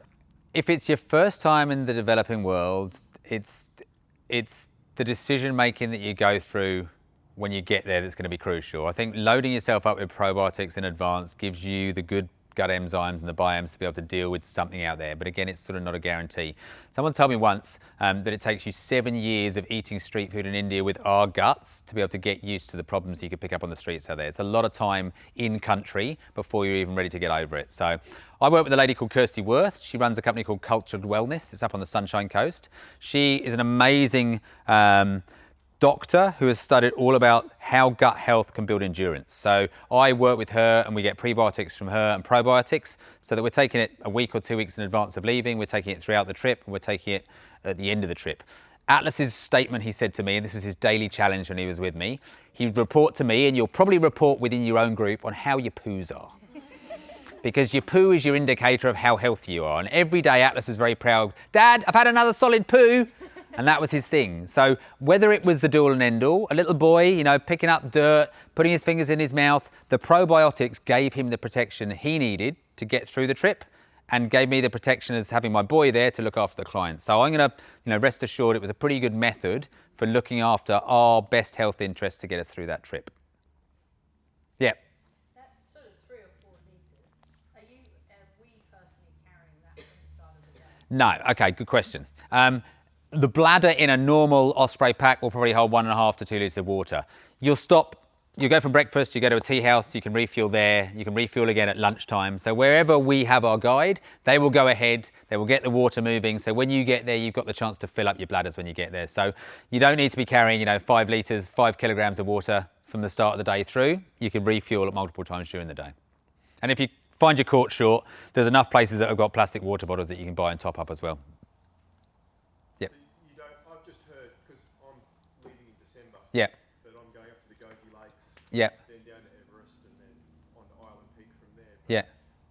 I've been told bladders aren't necessarily, like you can get a lot of dirt in the valves, Yeah. stuff like that too. Yeah, and because it's always there and it's exposed, there's dust, you know, anything can get dirt on it. Whether it's my go-to is I've got the bladder in my Osprey pack, I've got a Nalgene bottle, which is sort of my top up. The thing is, if you're going at that time of year, so we do trips to the Arctic in the middle of January where it's -30 and -40. Those pipes on those bladders freeze within minutes. If you're going at that time of year and you've got cold and that's your only hydration source, it's gone very, very quickly. So having a backup, having another water bottle, if you crack one, bladders split. When you lean against something, you know, even the best bladder in the world can suddenly have that moment where you lean against it, there's a sharp rock, and all of a sudden your water source for that entire trip has disappeared. So make sure you've got a backup. Nalgenes are rock solid. And if you're not wanting to get out of the bed in the middle of the night, your Nalgene bottle can double up as your pee bottle as well. That's another thing about it. Just make sure you get the ones that are clear so you can tell what the water is that's in there. It helps with hydration as well to use electrolytes, okay? You're up there breathing very, very dry air. You're gonna be sweating. You're gonna be evaporating a lot of moisture through your normal breathing cycle. Electrolytes and hydration tabs are a really good thing to put in there on a daily basis as well. It just builds everything up, gives you your energy back at the end of the day. What happens if you're like halfway up and you realise you don't have enough water or something? Then someone will find you water. That's easy enough. 5 minutes up the road, you're going to find a lovely old lady who's selling apples at the edge of the road. She'll have a range of Mars bars and she'll have some bottles of water. There's always someone. Developing world countries have always got entrepreneurs in them because they need to make money. So they'll make it somehow. Okay, emergency procedures. If the shit hits the fan, if everything goes wrong, there are so many helicopters in the Khumbu, especially in that April-May season. You may see 30 helicopters buzzing over your head in the course of a day as they resupply Everest Base Camp. So if everything has gone so badly wrong that you need an emergency evacuation, there is a helipad or a field in virtually every single town on the way up to Everest Base Camp. It's very easy to take the Wi-Fi network, to make a call, to activate your travel insurance, to get the permissions for a helicopter evacuation and get you back out. The procedure is they'll fly you from wherever you are on the trail back to Lukla. There's a doctor there that does the inspection to check you've actually got it and you're not just feeling lazy. And then they will fly you back to Kathmandu virtually straight away. So your trip will be over very, very quickly. You don't get to sit in Lukla and wait for the rest of the guys to arrive. It's not an easy way to get down and not walk because they'll fly you straight back to Kathmandu. And if they've found that you haven't actually got altitude sickness or something wrong with you, you will get the cost of that helicopter. That can be $3,000 US. So it's worth being real when you've got a problem up there. Wind that back a little bit. If it's not that serious, you can spend an extra day sometimes acclimatizing. Or on the way down, you can get a horse. Now a horse seems like a nice idea,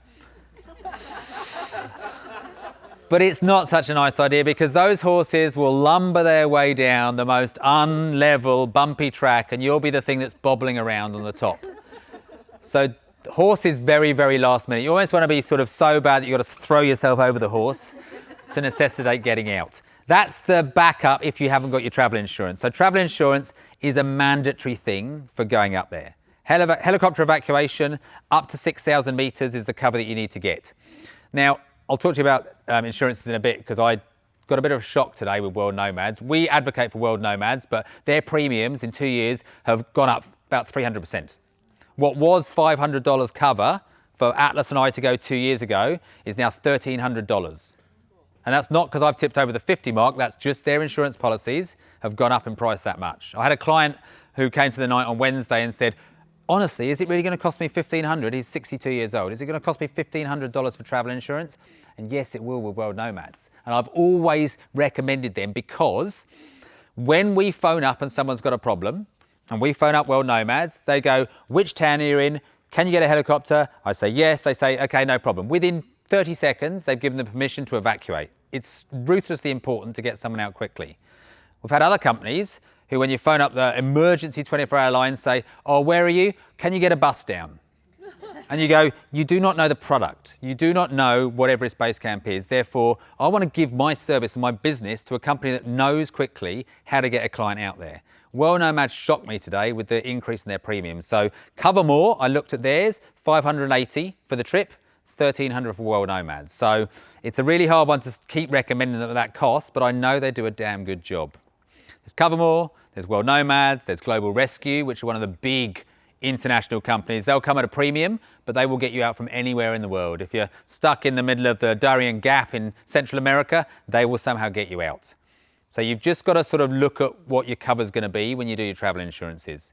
You need cover to 6,000 meters. You need helicopter evacuation. Do you need all the other add-ons that come with it? So that sort of goes back to you to think about that one. Accommodation. So it's tea houses. Unless you decide to go with someone like World Expeditions, quite often they'll use tents at the sides of the trekking route. Lovely tents, really nice sort of mattress beds in there. Most companies will use a tea house because the kitchen comes in there, it's a good quality chef, it's warm, you've usually got PowerPoints in the rooms in the first couple of days. So the standard is you will stay in a tea house. And attached to that will be the kitchen. You'll usually get your breakfast as part of the deal when you stay in the tea house, and then you will go and find the lunch on the way. The guides will get you the lunch on the way, and then in the evening you're back in the tea house and you'll have dinner together. You usually got to order your one meal in advance.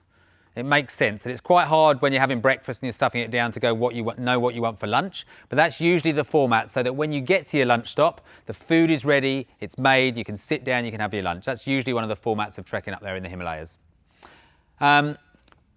The accommodation, like I said, gets threadbare by the time you get to the top. By the time you're up to Loboshay and you're up to Gorak Shep, it's thin walls. You'll hear people's toilet motions in the nighttime. You'll hear the vomiting. You'll hear the coughing because the cough is the big thing. You've got dry air. If you're leaving from Queensland, which we generally are, we'll have that humidity. We'll have that moisture in our lungs. You arrive in Kathmandu. It's dry air. It's dusty air. You get on the trail. It's dusty trail. You get that little tickle. Oh, it's annoying, isn't it? And then that night, the bloody tickles become a bit more persistent. By the time you get to day 3 or day 4 or day 5, if you're not on top of that tickle, that can become a persistent thing and you will more than likely get flown out because there's no point in you getting a chest infection that's not going to get any better at altitude.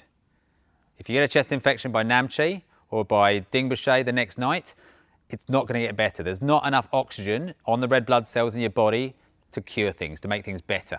So usually evacuation is one of the things that will have to happen there. It's a rarity, but it's one of the things. It's called the Khumbu cough.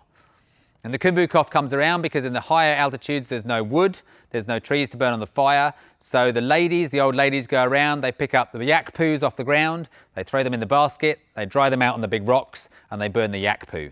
And the yak poo is not the cleanest thing, but it's the thing they've got as a fuel source for those wood burners or those poo burners that are in the tea houses.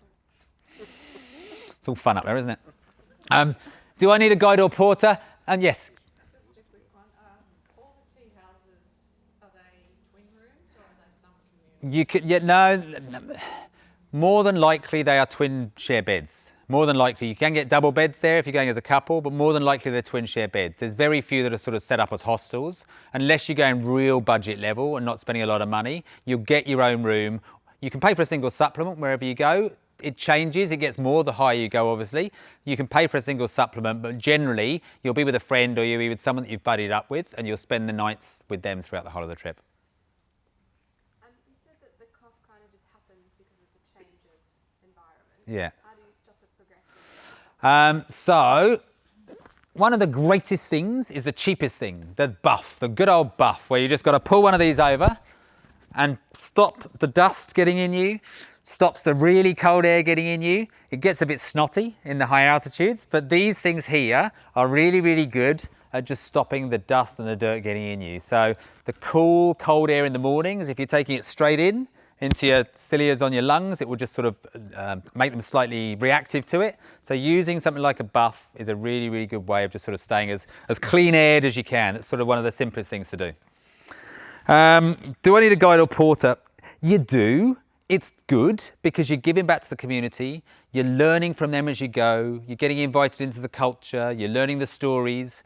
If you want to know what that mountain is, they're going to know. And I think now it's mandatory as you go into Sagarmatha National Park. You've got to get your permits. You've got to get your trekking permits.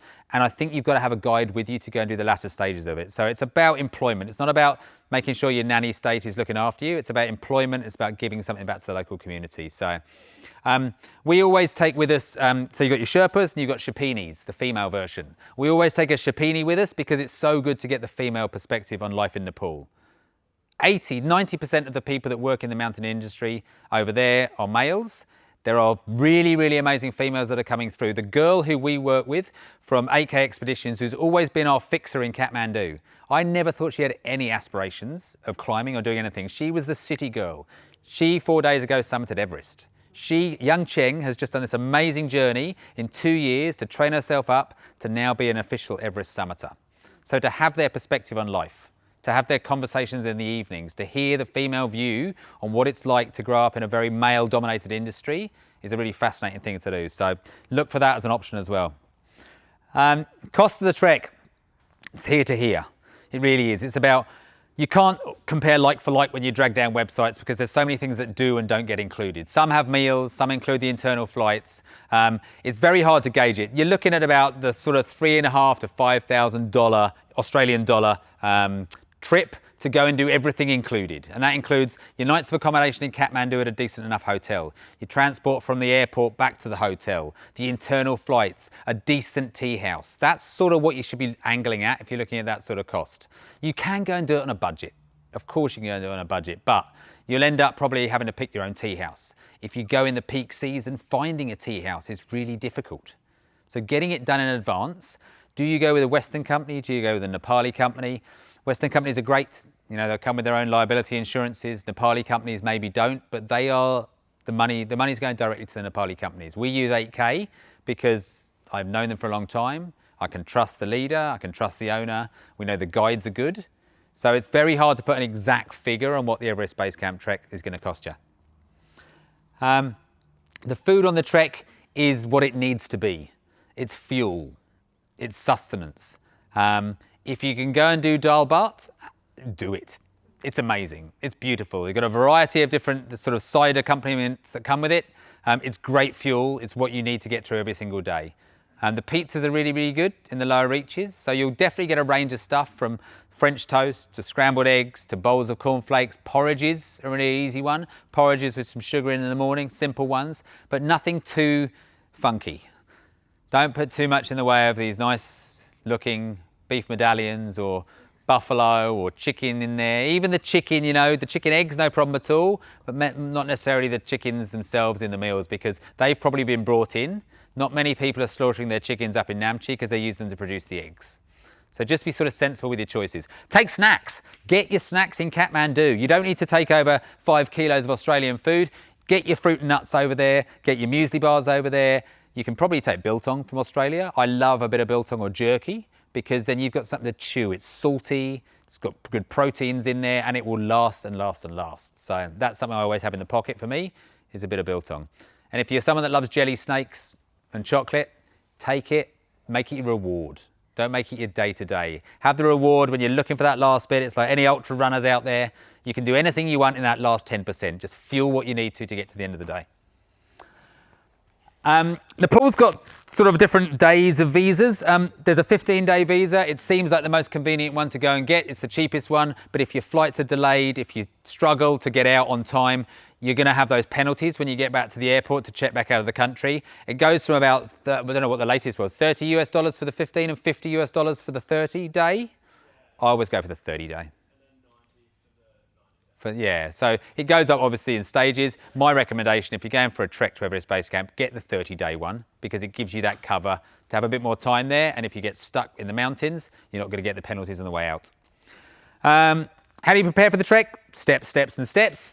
Kangaroo Point steps, that's a traditional favourite one obviously. There's just too many people there. So go and fall in love with Mount Cootha. Go and find that Kagoda track out there. Go and enter some of these sort of local events where you get to do elevation. Make hills your friend. Seems painful, seems horrible, but definitely go out there and do that stuff. You can probably overload your weight a little bit when you're training here as well, because that extra weight might start to be a bit more representative of what it's like to do things at altitude. So put 10 kgs in your backpack, not 5 kgs. We've done gut health enough, that's no problem at all.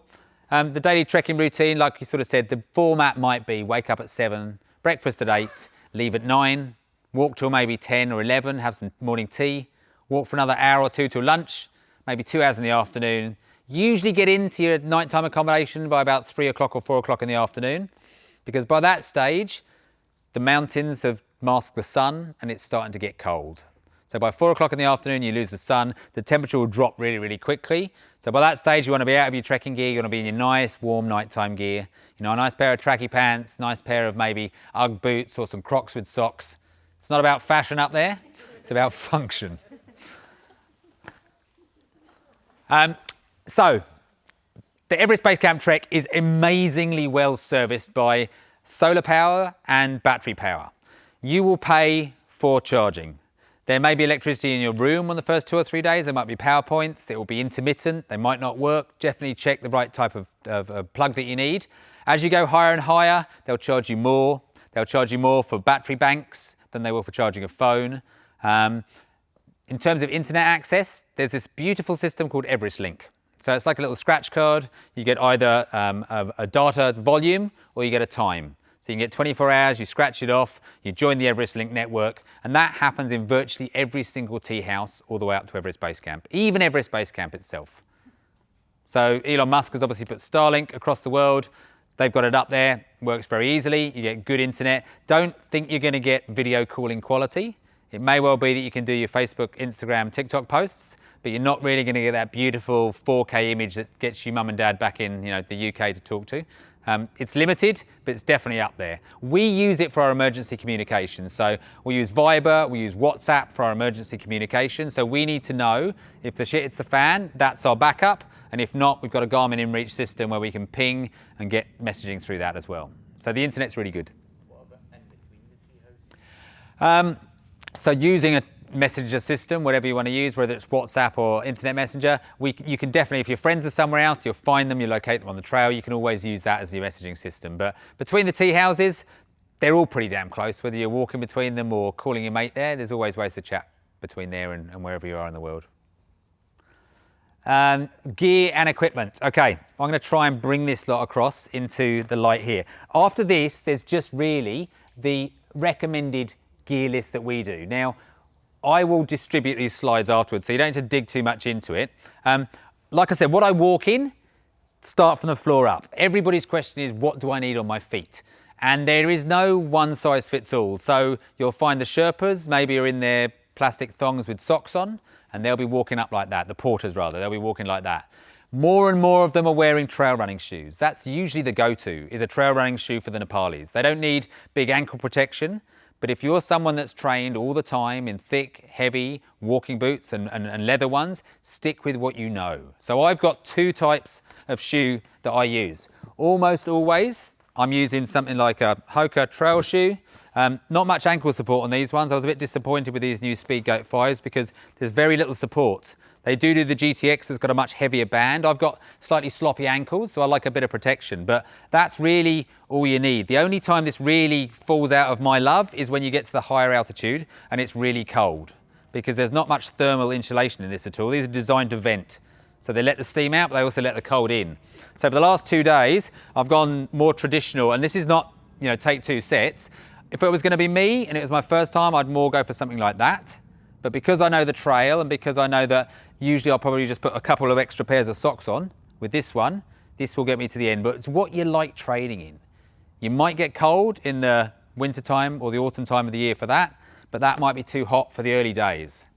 So high ankle protection, good lugs on the bottom. Make sure you've got really good lugs on the bottom. They're not too worn out, because if it's slightly icy in the mornings, you will start slipping. So make sure, don't arrive on day one with a brand new set of boots with heavy lugs on them. Spend a good month in advance of leaving, getting used to them. Find out if they're going to fit.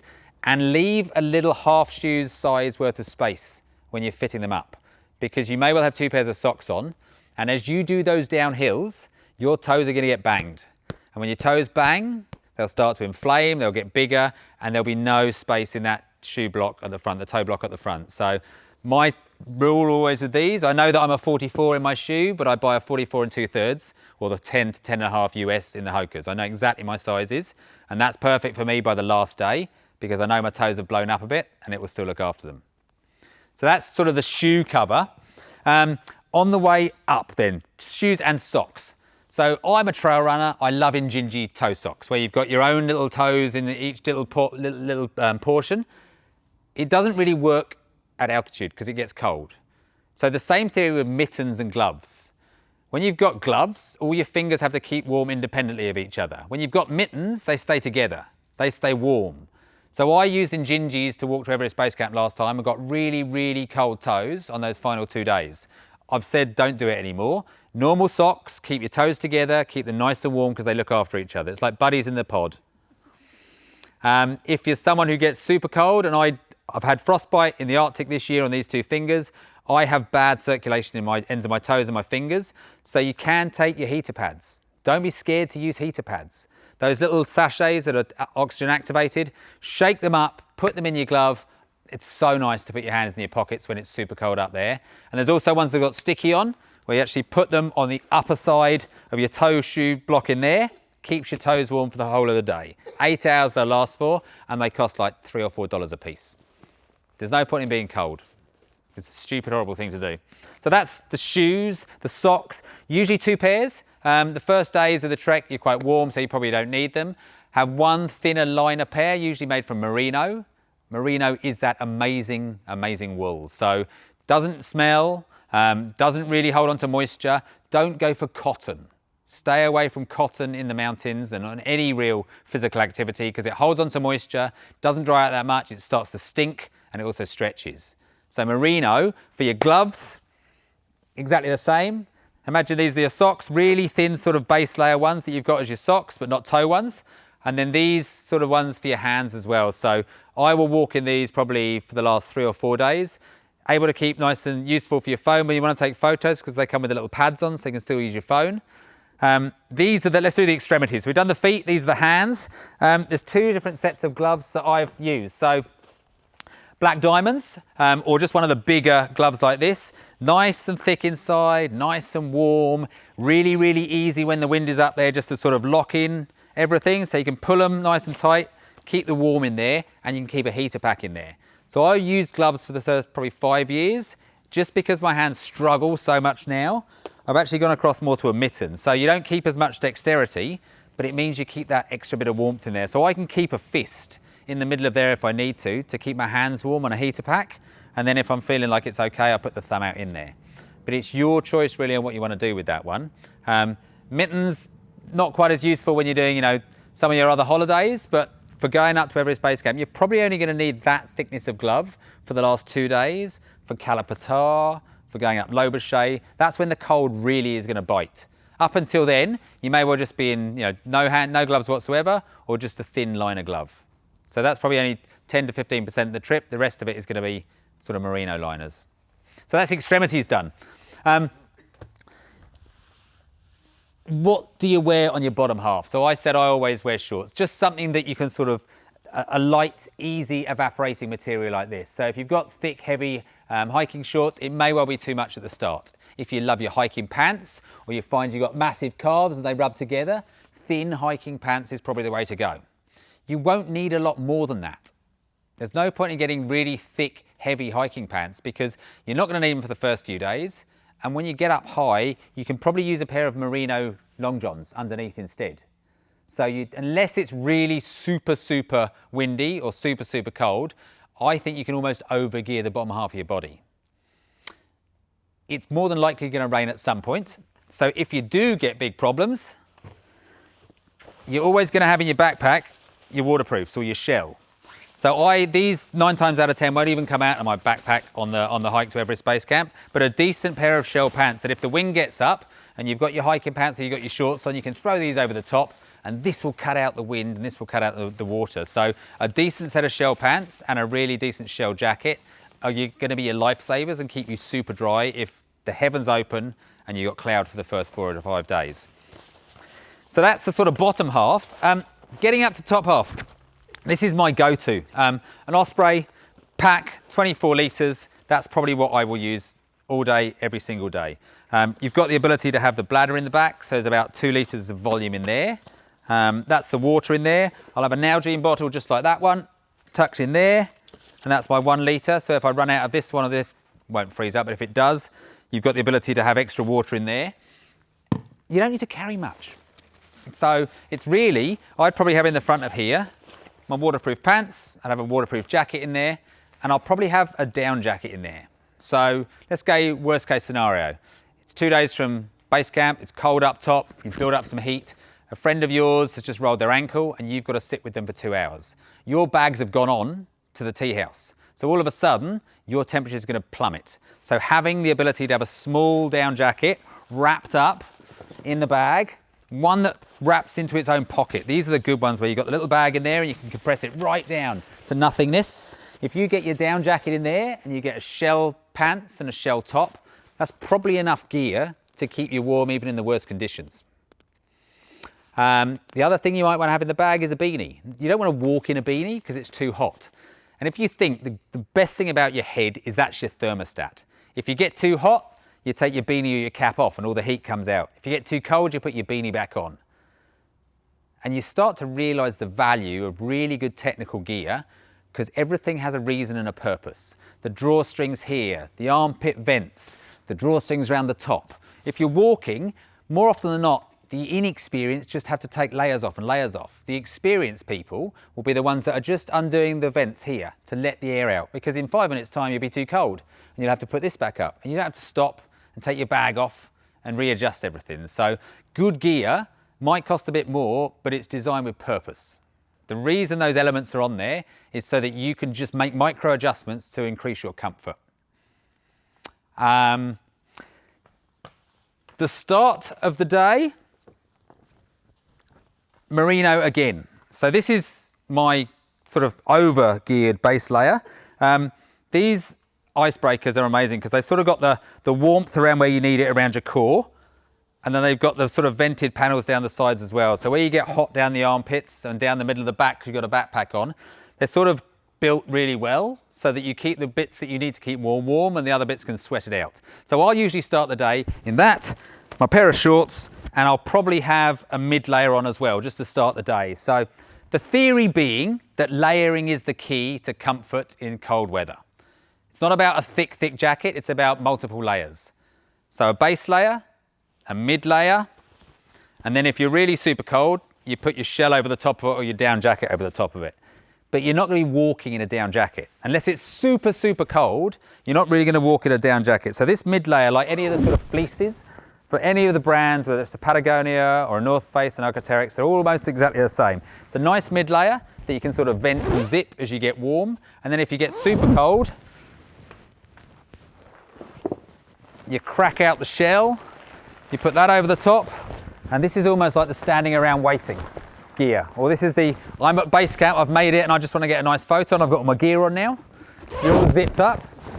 Hoods are good. Some jackets don't come with hoods, but I love a good hood. Nothing like beating it when you've got your beanie on over the top, you've got your buff on and you've got your hoods on. You are as warm as you can be. And you realise the value of good gear when you've got it all on and the elements are battering you from the outside and you're just nice and toasty on the inside. That's the point of the good gear. So that's what I'd probably have in my pack. Has anyone any gear questions? Yeah. Why do you just wear steel cap boots? Oh, good question. Because the steel toe cap has got no flexibility. And I reckon if you were going downhill with just steel toe caps on, your toenails would probably go black by the end of your trip. This is a free cap question, just How do you just wear a thin layer of pants from the start? You can do. If the wind gets up, you get cold really, really quickly. So having hiking pants, most people walk in hiking pants because the wind does come through there. I just find it's easier to ventilate using the top half by taking layers off than it is by having to stop, taking hiking pants on and off again. So a lot of the pants will come with the zips down the side as ventilation as well. So it's just what you get used to here is probably going to be representative on a winter's day here of how you might start those first 2 days going from Lukla up to Namche. It's going to be that sort of warm, that sort of humidity, and then as you go higher and higher, it will get obviously colder and drier. With your gear, sort of two questions, but you said you've done it 11 times. On your first trek, is there anything that you took that you never took again? Good question. Something that you never took but you took every other time? Good questions. Yes. Okay. I had a fairly thick insulated North Face jacket, which I took on the first trip, and I've never taken again because I thought it's going to be cold. I'm going to need a jacket. This is the one I'm going to have. You couldn't compress it down. It was too big in volume. The down is the way to go. I'll go back in a minute. Just remind me to tell you about down jackets and down sleeping bags. So the thing that I wish I had taken with me, I wish I'd taken a decent head torch because my head torch died really, really quickly on the first trip because I was reliant on small penlight batteries, 2 AAA batteries, and the cold zaps things really, really quickly. So that crucial day when you climb to Kalapatar, let's say it's -10 outside, you've got your head torch on the outside, the wind is whistling through, you need to see where your feet are going, and I remember that head torch dying on me. So having a decent head torch, a spare set of batteries on you at all times next to your body, or a decent rechargeable one that's under your beanie will just mean that it doesn't run out of juice. And that was essential. Do you recommend either or, like batteries, spares, or a rechargeable? Rechargeables are difficult because you've got to then use their power to recharge it. However, if you've got your own battery pack and you're recharging it, you can pretty much recharge your own thing. You're not going to use your head torch much. You're not going to be walking in the dark. You're not going to be out there doing something's gone seriously wrong if you're walking in the dark, apart from Kalapatar Day. So really, you've probably got a 4-hour window that you're going to need to use your head torch for. The rest of it is just getting around camp and getting around the tea house and maybe going and seeing the profile of the mountains. So it's not like you're going out on an overnight trek where you need 8 hours every night. So whatever you've got, red torches are nice as well to have. Obviously, if you're sitting outside and you're trying to look at the stars and you're suddenly the one person who comes out and blinds everybody, all of a sudden you're the damn idiot. So a red torch is always a good thing to have there. Batteries for everything will die pretty quickly in the cold. So the key is keep them next to you. You are a source of warmth. GoPros die much quicker than a DJI new Osmo Action. GoPros are amazing action cameras when it's nice and sunny and when it's nice and warm. But as soon as you get it outside, you'll see, oh, look, 4 bars. Take it out for the second shot, beep, beep, beep, beep, beep, and it's gone. So batteries, keep next to you, sleep with them in your sleeping bag, sleep with your phone in your sleeping bag, turn them off when you don't need them. Turn your phone onto airplane mode. No one's calling you. You'll call them if you need to. Just reduce your battery use as much as possible and keep everything warm. Yeah. I was going to say, are you expecting your feet to get wet? I haven't had wet feet, to be honest with you, because the trail is so well kept. If it's pouring down with rain, things are going to get wet. But if you've got waterproof trousers on and you've got them over your boots, it's going to send it all away from the boots. It's not going to come inside the boots. If you happen to misplace a foot going over a bridge, and there's a few very sort of temporary bridges in the upper reaches where there's water sort of gushing through them, it's really, really unlikely you're going to get anything in the way of wet feet. You do get the chance on the 2 acclimatisation days to dry gear out as well. That's your 2 washing days.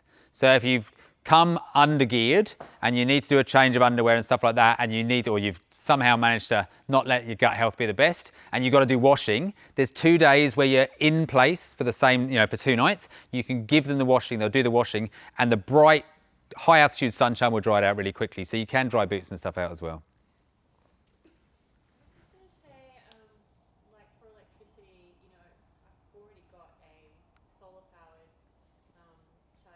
Yep. I've never had great success with small solar panels on hiking packs. It's almost like a nice thing, but it doesn't really do a lot. You've almost got to have 12 hours full sunshine, not moving, to get it to halfway. So you see them with the people on the backpacks, and it's almost like it's not worth the effort and the weight to how much you're really going to pay in a tea house to get a juice up. It's probably $1 or $2 to get a charge up. So why take the extra weight to go with it? So. Yep. Talked about decent sunglasses and we're sitting staring at some very decent looking. To my right. And even over there, Yeah. locally over there. What do you mean by decent sunglasses? Do they need to be wrapped around? No, I mean you don't need full glacier glasses where you've got full protection, because you're not really. The last day when you're at Everest Base Camp, it is bright, it is white. But if you've got a decent set of sunglasses that are, the thing is you've got the ones that have got, what are the wild earthers here? The ones where you get the sort of spray-on polarization. So it's recommended to take Cat 3 or Cat 4. Right. If you're going to climb, take Cat 4. Yeah. But Cat 3, you can still look at the snow for a little while. It's bright up there. It is bright up there, but just not the sort of cheap entry-level disposable ones. If you're going to get some, make sure they're a decent set, but also be prepared that they might well get scratched and dusty. So it's not your prime brand new pair of Oakleys. It's, a level down from that, but not the ones that you sit on in the car. So. And what if you need prescription glasses? Any recommendations? How do you manage? No, because I haven't had to do that bit yet. No, I haven't had to do that bit yet. That's coming. I know that's coming. I'm doing the phone thing, so it might be when we go in October. So we've got a couple of people here and people on Wednesday night that are coming with us in October. We're taking a trip up from the 14th to 29th of October. So we're heading up to do that one. There's one group that's going. We've got another group, a private group that's going on that one as well. So that's our next little trip up there. This gear list, there is a web page on these slides. There is a web page that we've sort of built. Hang on, let's get this all out of the way. There is a web page that we built on Wild Earth's. Here is it. On here, which you'll click through, and it's just recommended items, sort of middle of the road items, not top end expensive, not bottom of the range entry level stuff, but sort of middle of the range for the jackets and the pants and the merinos and stuff like that, just to give you an idea of where you want to sort of be placing yourself. Down jackets and down sleeper bags. No one reminded me. This is important. Australians don't need down jackets that often. I know it's Queensland, I know it's July, and we like to somehow, occasionally when it's July, put on our down jackets. But we really don't need them. So if you don't want to invest, this goes against everything for Wild Earth. If you don't want to invest in a $400, $500, $600, $700 jacket and sleeping bag, rent them out there. They might not be Cedar Summit's top brand, but it will do you, because the sleeping bag you'll probably only need for 1 or 2 nights at the most, and the coldest nights. All of those tea houses will have blankets and doonas, and they'll have extra rugs that you can get. So you will be warm enough. But if you're someone who'd rather have your own nice, comfortable space, you can rent them in Namche Bazaar.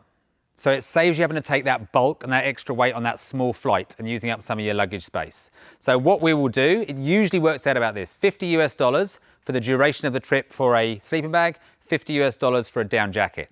You go to Namche Bazaar, you walk up without it, you pick it up there, you use it for the days where it's actually going to be cold, you bring it back down, you leave it in Namche and you fly out, and you haven't had to make the investment and you haven't had to carry it on the plane as well. So that's a way of sort of getting around it. But you're not going to get a top-end North Face one there. It will be good enough for what you need. So you spoke about your hiking gear. What are you sleeping in? Good question. Whatever makes you comfy, in a way. I've got a second set of merino that I use for sleeping in. So it's a thinner merino top. It's some thin merino long johns. I've got, the small, short ankle Ugg boots? I take those because they're just comfy. They're just really nice to sort of truffle around in. Plus, they've got a hardened sole, so it means you can go outside and see things. If you're doing it, you sometimes get these sort of North Face down slippers. They're great if you're just in the tea house, but if suddenly you want to go outside and there's these beautiful stars and the moon, you go outside and you get them wet, they're no good for the next night. So I would sleep in probably that. Everything else, you're going to be warm enough. You've got the blankets on you. If you want to walk around the tea house in the evening and you've got jogging pants, runners, something like that, that's a nice, easy thing to do. Just be super careful in the tea houses, because every one of those wood or poo-burning stoves has got an exposed chimney. And you're going to be the person that stood there in your nice down jacket, and you lean against it once, and you are the source of feathers in that room for the next couple of hours. It's so many times you see it where everyone's just snuggling up as close as they can to get to the fire, and then suddenly you've got a hole in your down jacket, and within seconds it's no longer worth anything. So be super careful with things like that. I have a question. Yeah. With food, you said you can bring snacks. Yeah. Again, is it limited, and can you bring dehydrated meals? Yeah, absolutely.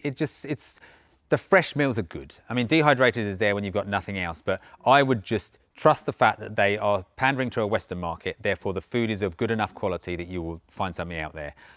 You can buy your snacks in Namche if you don't want to use all your weight up in Kathmandu and that 15 kilogram limit, but you can definitely buy stuff as you go on the trail. There's boxes of Pringles, there's lollies, there's all the stuff that, you know, every developing world kid likes to eat. You will find there as a supplement, but I just trust the kitchens. And there's some really that are making an effort as well with the sustainability of the subsistence farming that's there. So outside of trekking season, most of the porters and sherpas will go back to the villages. They'll end up sitting with their families. They'll produce the food over the springtime. That food then drifts into the villages, and that's where the tea houses then get it from. So really fresh vegetable soups, really fresh garlic soups. You know, garlic is really good for dealing with altitude, but they'll be growing all of that, really good potato soups. So all those sorts of things that they're growing in the farms are as fresh as you can get to have in those tea houses for dinners. Yeah. Regarding sort of payment for things, I'm assuming US dollars, cash. Yeah, or Nepali rupee. So your trip, when you book a trip, more than likely, if you're getting a standard Everest Base Camp trip, it will include everything that you need, apart from, so it'll be 1 square meal at breakfast, 1 square at lunch, 1 square at dinner. If you want extra stuff, you obviously got to buy that. US dollars are fine, but it's all small denominations, the same as going away. You know, don't rock up with the 50 and the 100 because they'll be like, oh, I haven't got that. Nepali rupees, if I go there, I use an ING card because there's no international transaction fees, or an UP card. Find a bank that's got, you know, whether it's a Revolut or a Wise or whatever you got these days. The ATMs in Kathmandu are pretty reliable. MasterCard or Visa, I'll usually go in there because I'm thinking about clients as well. Take out a slab of cash, maybe 20,000 rupee. I'll have that in my pocket. There's ATMs in Lukla now. There's an ATM in Namche, but they're not a guarantee they're going to be fueled with money. You know, 80% of the time they will be. There is more and more PayWave going on out there and Apple Pay. But again, if the internet system goes down, they lose that payment. Go back to good old cash, hard cash. So is it all cash throughout the trek? Well, most of your food and your accommodation, your housing, everything is taken care of. But anything on top of that is cash, yeah. Yeah, just be sure that you've got cash with you. There's no coins out there anymore, or the coins have disappeared. It's just down to good old-fashioned dirty currency. What's the price like compared to here for general stuff, bottles of water? A lot cheaper. Yeah, I mean, 50 to 60% of the cost of food in Kathmandu than you get here, but Australia's an expensive country. It's really expensive at the moment, especially. So, I mean, I haven't been since, you know, cost of living has gone up in the last year or so. I imagine it's global. It's not just here that's gone up. So there will be price increases, but you'll definitely get a lot cheaper food on the trek than you will be paying here. $500 last year, Australian, and that lasted me for 15 days. Nice. On the Alapurna circuit. Nice. And I bought money back. Yeah, okay, good. So that was for me, and like I bought water every day, a soft drink. Yeah. So it does you pretty well. But just when you do the tips, usually that's usually a US dollar thing. So, and the preparations for that, you don't have to prepare for that in Kathmandu, but if you've done the banking already and you've got it in your pocket and it's there with you the whole time, on that last night you're not struggling around trying to work out how you get your $150. Have that, pack that away, keep that safe, and then have that ready for the last night, for the tips night. Yeah, US, around the world, you know, US dollars speaks volumes, unfortunately. Okay, I don't think, apart from the equipment list, let's just quickly flip through that one. So, the duffel bag, this is the sort of volume that you're looking at. Most of the trekking companies will have or give one of these when they do the trip. It's very simple. It straps down well, it pulls down with these cords, so it's really, really small and compact, and there's 2 of those, or 4 of those usually get strapped on the yaks, or if there's the porters, they may well be 2 of those on their backs. And once you pack it at the start of the day, you probably won't be able to access it until the end of the day when you get to your tea house. That's your sort of go-to. It's probably about an 80 litre, these duffel bags, and then your day-to-day is your day pack, which is something along the lines of, you know, 15 to 30 litres, depending on what you're comfortable with. Camera, snacks, change of clothes, waterproof gear, and gloves is probably all you need in your pack. So it's sort of things you need. We've done sleeping bags. Sleeping bag liners, it says essential. It's not always essential. Sleeping bag liners just give you that extra layer of warmth. Some of the new ones are really, really good. The Sea to Summits that are like mummy bags. So rather than just being another sort of like a pillowcase shape. It's got a cutout in the bottom so you can get your feet out. It's got a place you can get your arms out. So it's almost like a sort of mummified top on there, which means in the night time when it's freezing cold outside, you can keep that on and go to the toilet. You can take it and use it for the loo. It just keeps you warm. It's just this extra comfort thing. They're really good. It's like so it's a sleeping bag liner, but it's the mummy fit. Thermal base layers, mid layers, top layers, shell, wicking sports bras.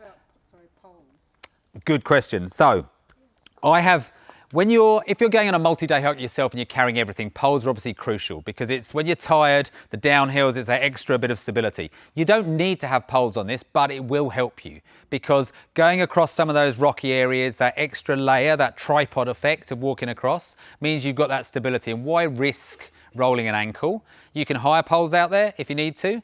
You can put the sort of three-way braking poles on your backpack and have them. You may never need them, but it's just nice when you get that fatigue in that last couple of days going up to engage the upper body and to use that as opposed to relying constantly on your quads to get you up there. On the way down, stability again, where everything's tired, that final day going down into Pukding and up to Lukla, your legs are going to be like jelly, your toes are going to hurt.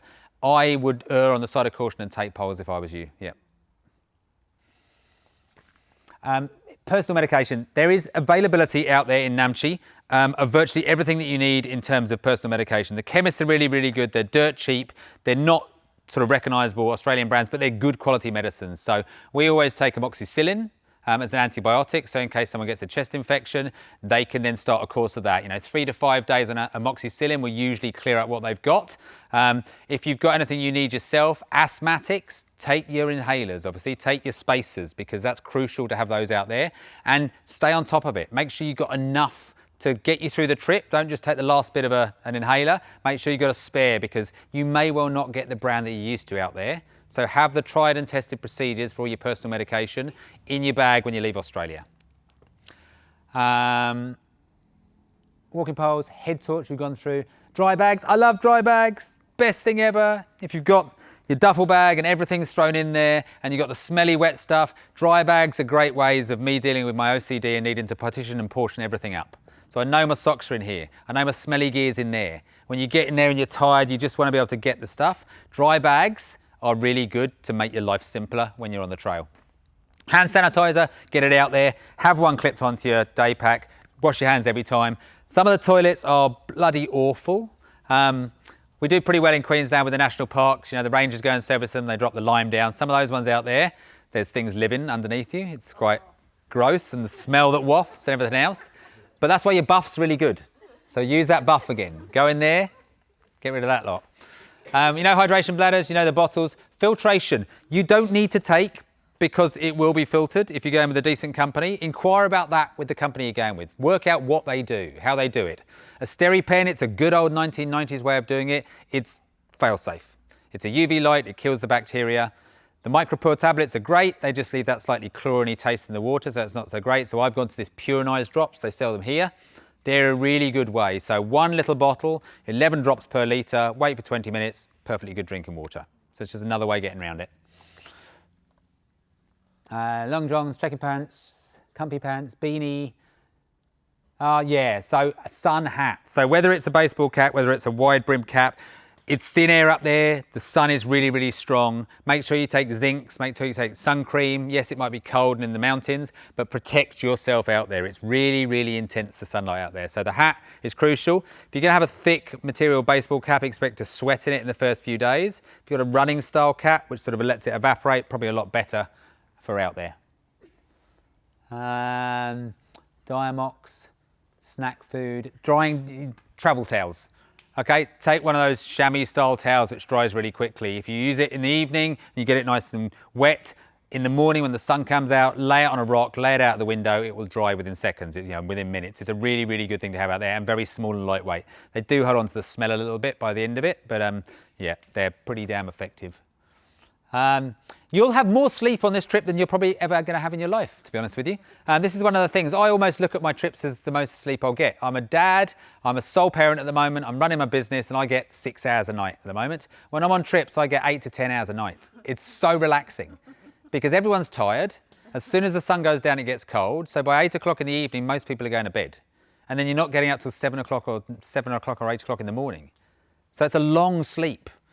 And it's a whack amount of dreams you'll get at altitude. You will get some really, really crazy stuff going on out there, I can guarantee that. But if you don't want to go to sleep and you don't want to do those sort of 8 or 10 hours a night, take a book, whether it's a Kindle, take books, take cards. Playing cards are crucial. It's so good for community to sit there and teach other people how to play cards, take travel games. It's a good way to sit round in that tea room in the evening when people have gone to bed, write a journal, do a video diary, find some way of sort of amusing yourself if you're not that person who needs 8 or 10 hours a night. Cameras, mostly, your phone is going to be good enough. Just make sure you've got a means of charging it. Make sure you've got your battery packs. If you're going to take, like I said, the GoPros, DSLRs are lovely. They're great cameras. They're just, a kilo and a half of weight on there.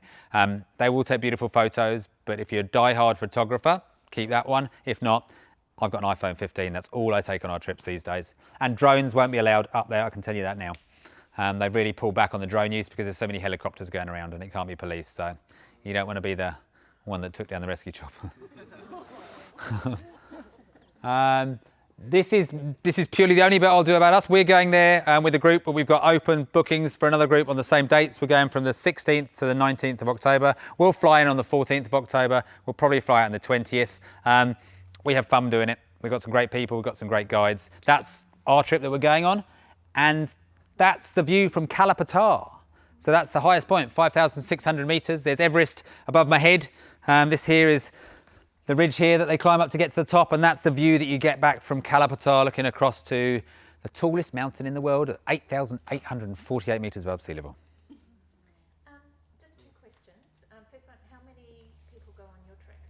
We take probably a maximum of 12 to 16 as our biggest numbers. Guides in there? We've got more guides than that. So I'll go as a Western guide, and then we've got 2 mountain guides. We'll have 2 porter guides or Sherpa guides. We'll have the Shipini. So we've got those ones that will sort of walk with us. They'll do the organising, the tea houses. And then the porters, the team, usually probably is about another 6 to 8 people that are carrying all the bags if we're not using yaks. So we don't know that till we get there. It's like we can't book yaks. We just rock up and see what the situation's like in the town and make the decisions from there. One of the reasons I'd like to do it is to challenge myself and to overcome a fear of heights. Yes. I'm not so concerned about the swing bridges because Yeah. they've got sides. Are there parts on the track that are narrow and it just drops away? Not that you can't, in a way, get away from. So the path is wide enough that you could go 2 abreast and 2 people coming the other way will be 2 abreast for the majority of the trail. There's very few places where it's really that narrow, and if you've got a drop there, you walk on the mountainside. I'm not great with that stuff either, but I don't feel any fear or problem with this trip at all. Ollie, going and doing Ama Dablam, I'm going to go back to that mountain, all right? This is the sexiest mountain in the Himalayas. You walk past it for 3 days on this trek. It is mad. What's the altitude? 6,812. Okay, so it's a baby comparison to Everest, but it's 3 times harder to climb than Everest. It's got massive exposure. Look at those tents. That's not for me. That is definitely not for me. That's the comfortable camp. But it's this angular nugget of a mountain that you walk past, and you sort of look at all the other mountains, but you're fixated. This thing is there, always next to you. And then I sat there this afternoon, just sort of doing some work about 2 hours ago. And there's Ollie chatting there. He said, I've just come back from Nepal. I just did Ama Dablam. I was like, oh my God, crazy man. So yeah, the exposure thing is not part of that Everest Base Camp trek. If you decide you're going to go and do a Lobuche, I mean, you did Lobuche before, as an extension to go and do a sort of summit, what's your feels on that? Yeah, Lobuche is great, definitely. There's only like one technical bit, and it's right before the summit. You kind of climb up to the summit ridge. It's really beautiful. Yeah. But the rest of it, you're just on a fixed rope and you're just stepping up. So. That makes me happy. And Island Peak as well, I've done that too, and that's a bit more technical, but it's a heap of fun. Yeah. Looking forward to that. Yeah. Really great time. Any other questions? Yes. Yeah. What was the walk you said at the gap? So there's I used to live in Brisbane until about 5 years ago. I went down to Currumbin, but my memory is now, so there's the Kokoda track that goes up to the back of Channel 9. That's the one that keeps on going and going. If you can go up and down that 4 or 5 times, add 1 a week on top of that. There's that one. If you go out the back of Gold Creek Reservoir, there's a beautiful 18-kilometre trail, and it's called the Pinnacles. And it's got 18 peaks in 18 kilometres. It's really good because it's the up, down, up, down, up, down. Everybody's probably got their favourite, or when you say favourite, you know, the worst thing you can go and do, but your best training partner. But if you're all from the sort of Brisbane area, anywhere out the back of Gap Creek, anywhere out the back of Cootha, awesome playground. Yes, yeah. Yeah. Thank you. I have two questions. Do you have a payment plan?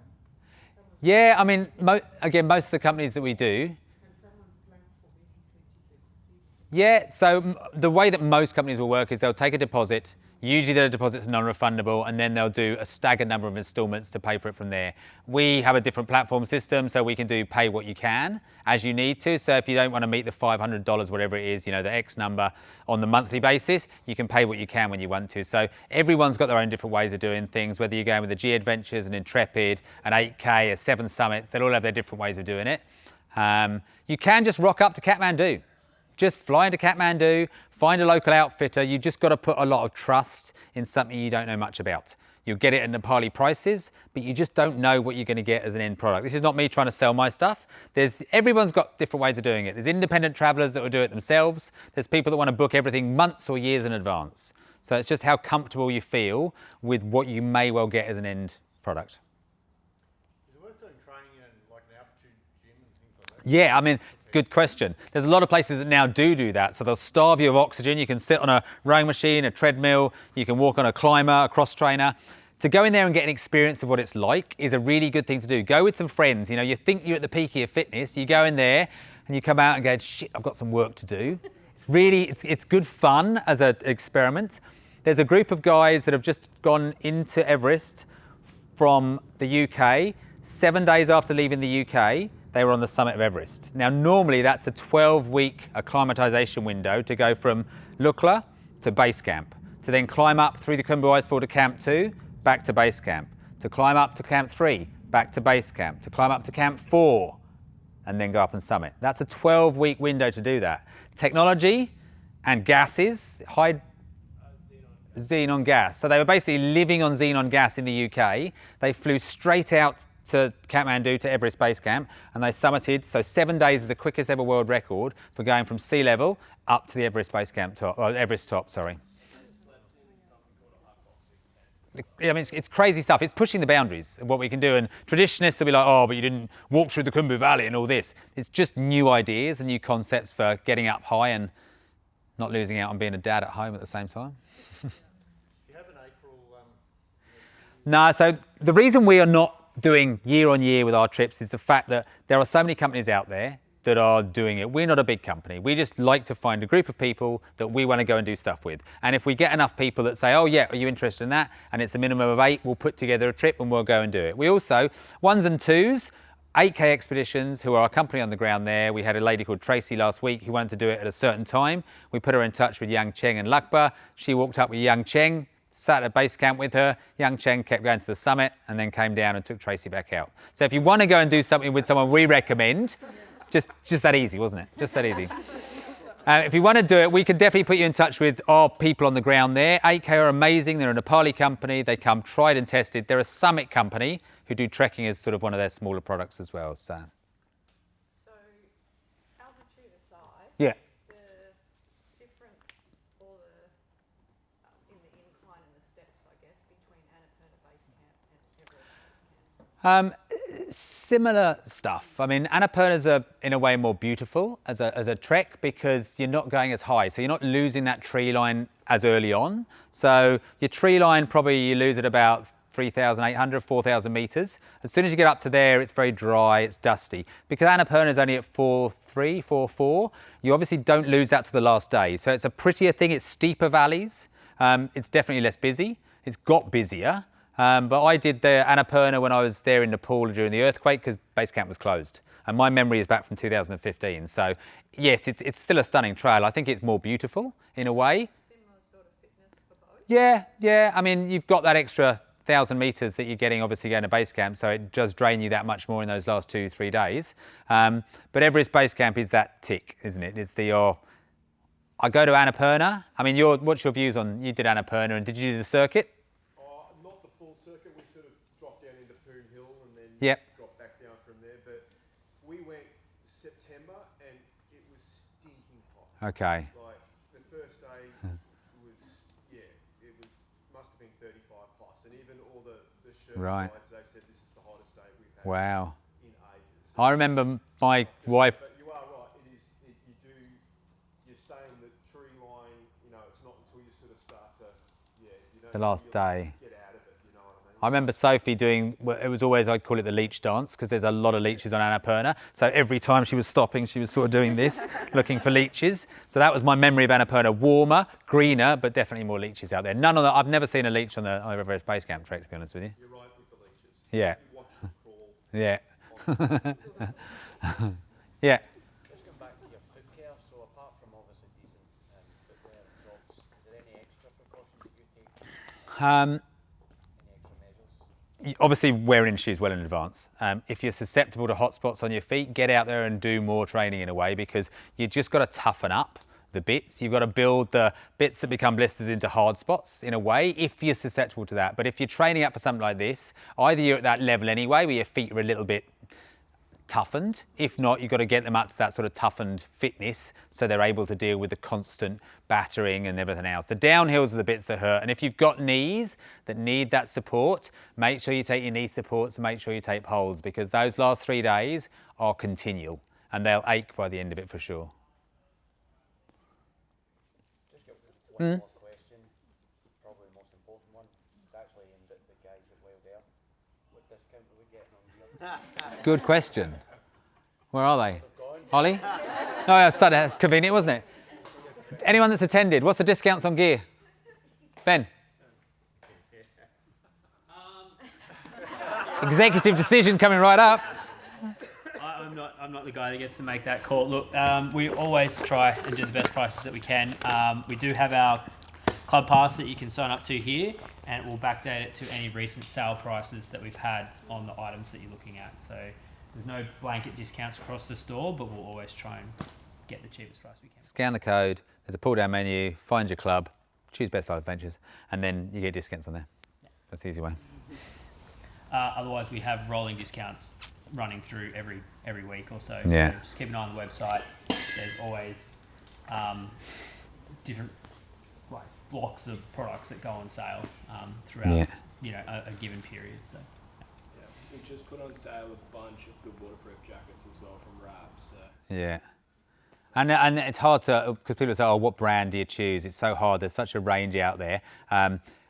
Because I operate a lot in silly environments, I've gone up to the sort of expensive stuff because it does last. I've got Arc'teryx stuff for most of my jackets and my pants now, but it is expensive and you don't need to do it. If you're doing a one-off trip, you will, get away with an entry-level Gore-Tex. You don't need to spend stupid money. But if you're going to go and this is the start of your trekking career or your summit career, think about it early on. Get some decent gear. It will repay you in reams. All right? I'm going to stick around for a little bit longer if you've got any questions, and it was about, anything else, come see me, and if not, hopefully we'll see you in the Himalayas. And we'll get a copy of that. Yes, so yeah, we've got all your emails. I won't send you out some spam. Lauren from Wild Earth will have that. She'll distribute that. It'll be a link to the Canva presentation, and you can go through it as you need to. Okay? Thank you.